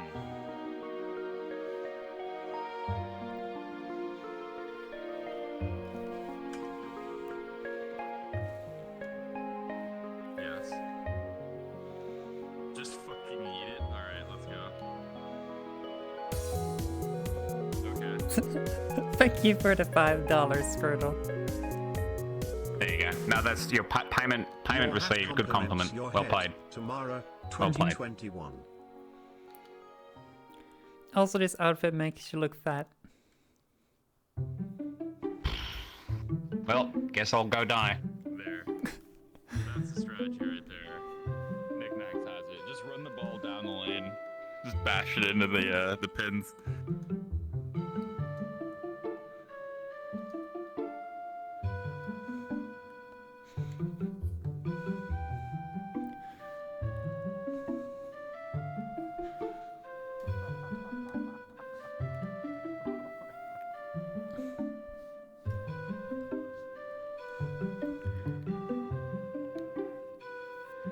Oh my god, Zoe! 7! Oh no, wait, that's Sunshine's row. Never mind.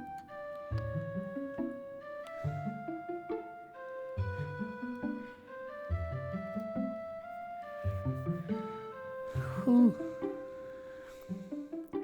It's not over yet, Salote. I can still win. So, I just noticed, Mara, since you've bowled before, are you actually trying to mimic the hand motion? Because it's way easier to just straight line like this and just... I just noticed that. Like, because I was trying to mimic actually throwing a ball and it made it way more difficult. Get the fuck out. No way. No way. Okay, well.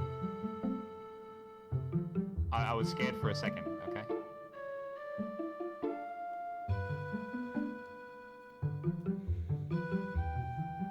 Still terrible, though.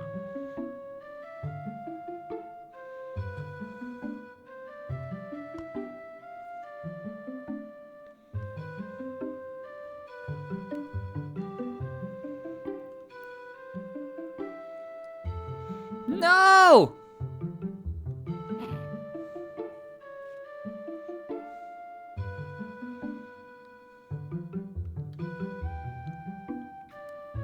I thought it was your second throw, never mind.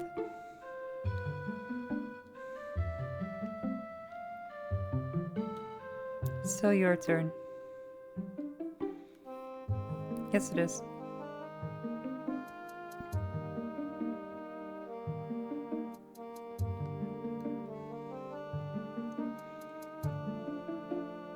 Can't help but make it go to the left.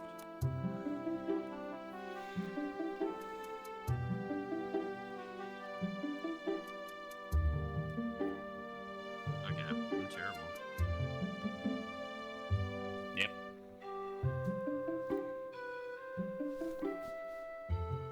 Fuck!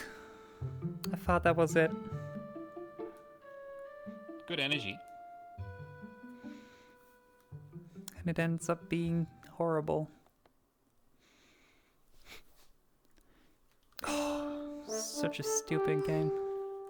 Alright, Salote, you were right.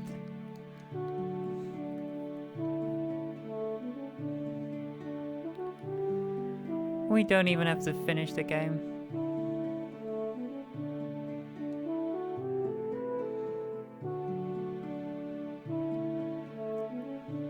Oh, I get to throw a third time? Really?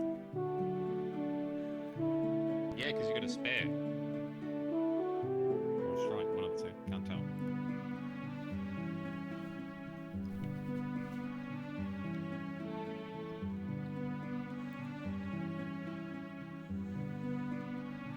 Nope. Oh my god, it's bugging out so much. Probably because the game already says that it's over.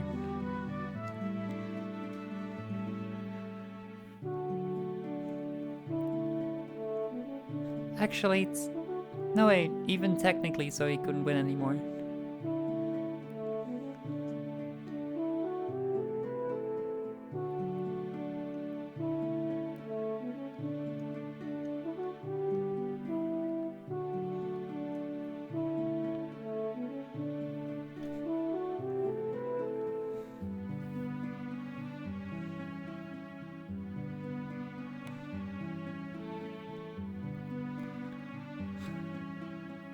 Oh, this game is stupid.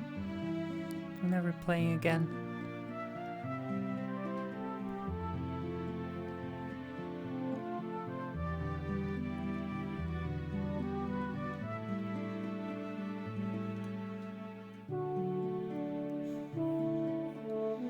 What time is I it? figured it out. I figured it out. All right. You're just supposed to shoot it like a basketball, and then you're good. No, that was pretty bad. I did just get a strike doing that, though. It worked out all right. Not sure about that one, Chief. I remember... You didn't shout Kobe. You gotta shout Kobe. I remember getting a strike God. when I threw it from the top of my head. Just yeeted it. Yeah. I just fell through the ground. This roll's a little buggy.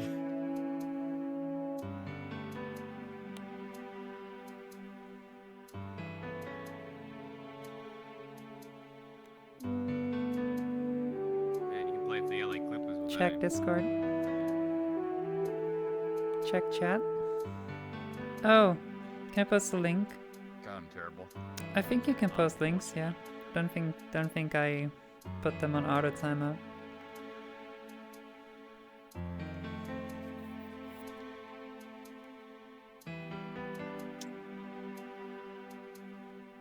Maybe we'll give Sunshine's style a try after we see this. Oh, you've practiced this. clip of it. That's why you're winning.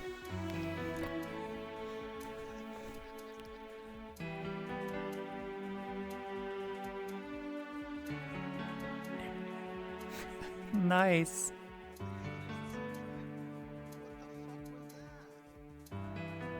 Holy shit, 1100 subs, what the fuck?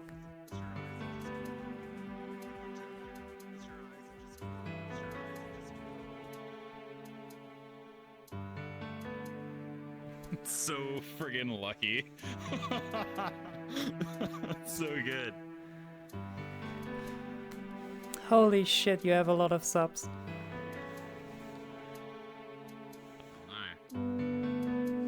Where am I? There's my camera. Oh my god. The over the head.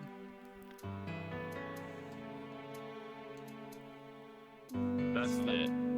That's it. Just brute force it. Just brute force it. Run through a ball. Oh my once, god. Guaranteed to be a strike. That actually got pretty close. Everybody get a ball. I only got 8 throwing it backwards. Only 8. It's still the best throw I've had today.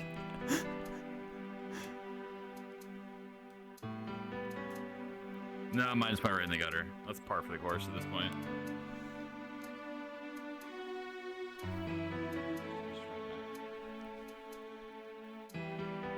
Now come back. Oh my god. Now I got 9. I guess the way to go is to throw it backwards. Apparently. Give it a try.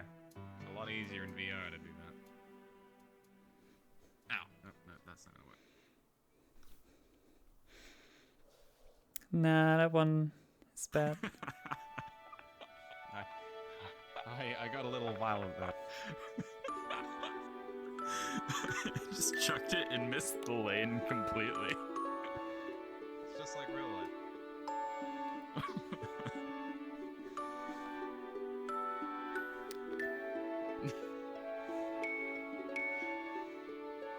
Yeah.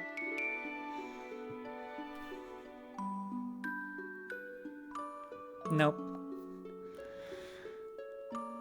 Washed up.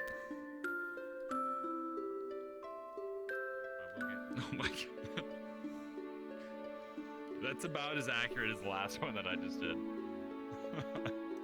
Okay, I can't do it anymore. If you could, I got 8 on my If you first could throw, do 9 on that- my second throw, but now I'm not hitting anything anymore.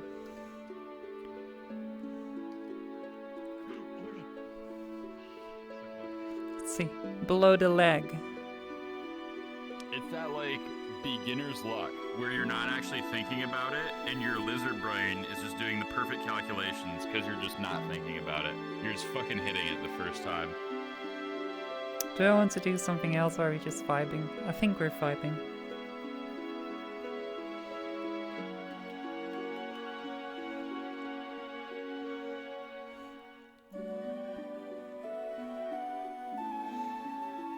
I'll give it one more shot.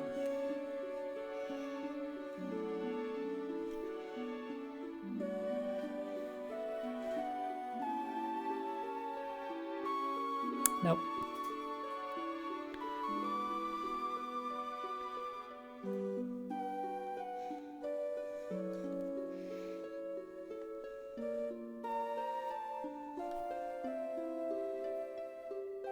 I don't get it. I don't get it. I can't do it. I don't even know where my ball went. It stopped me from cheating.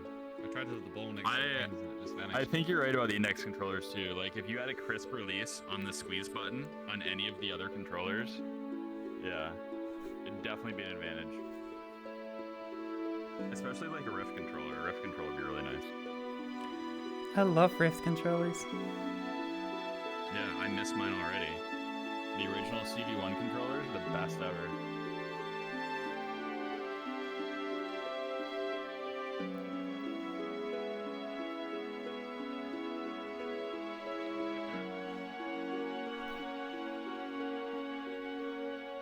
Dude, you scared the fuck out of me. I didn't see you down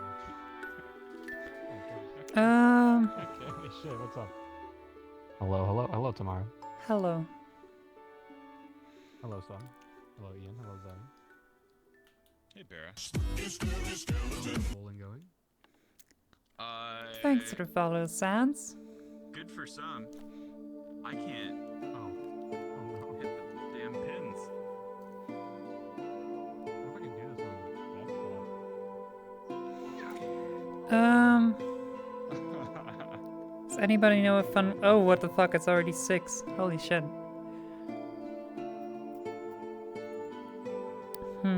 If it's that late, I might just.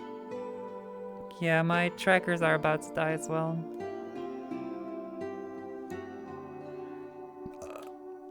Alright, Sunbun. I'm about to head out. Pass out, possibly. Whew. I'm excited for tomorrow. No, the cat's not supposed to do that. The He last does 2 it Harry backwards. Potter movies are Like so that. good. I love them. Yes, yes. Pleases me. You'll be on in 4 hours? I'll probably be sleeping in 4 hours. Hello, Son. Hello. But not really, but I'll be in bed in 4 hours. Thank you.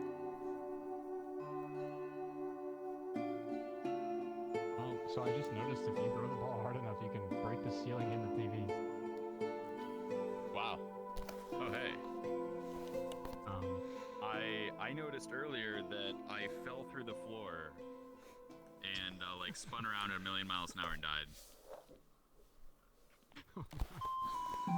It's very disorienting.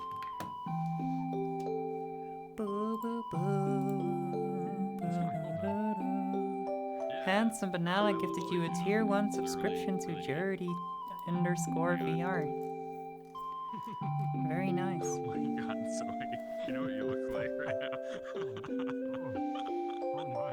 You're like tiptoeing. Let's with see. your, like, arms Following. coming out of your mouth. Oh my lord.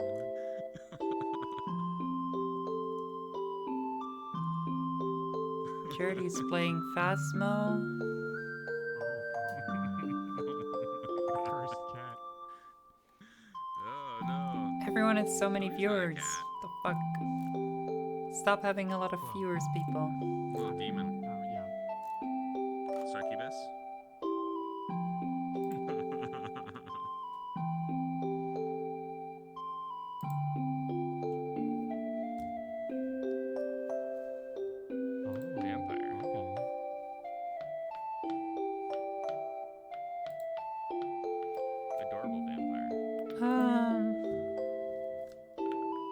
think we'll just go to Jordy.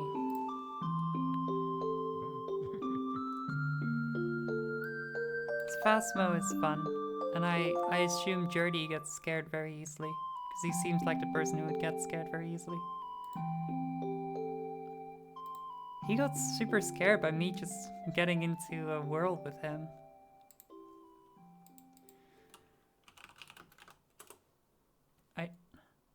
Thanks for watching, everyone. Thanks for hanging out. Lots of talking today. I'm surprised my voice is still alive. Yeah. I'll see you guys maybe tomorrow, actually. I might try to stream every day of the week, because it's the last week I can stream like that.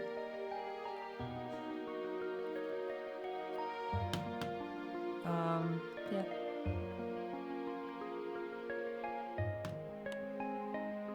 Have fun with Jordy.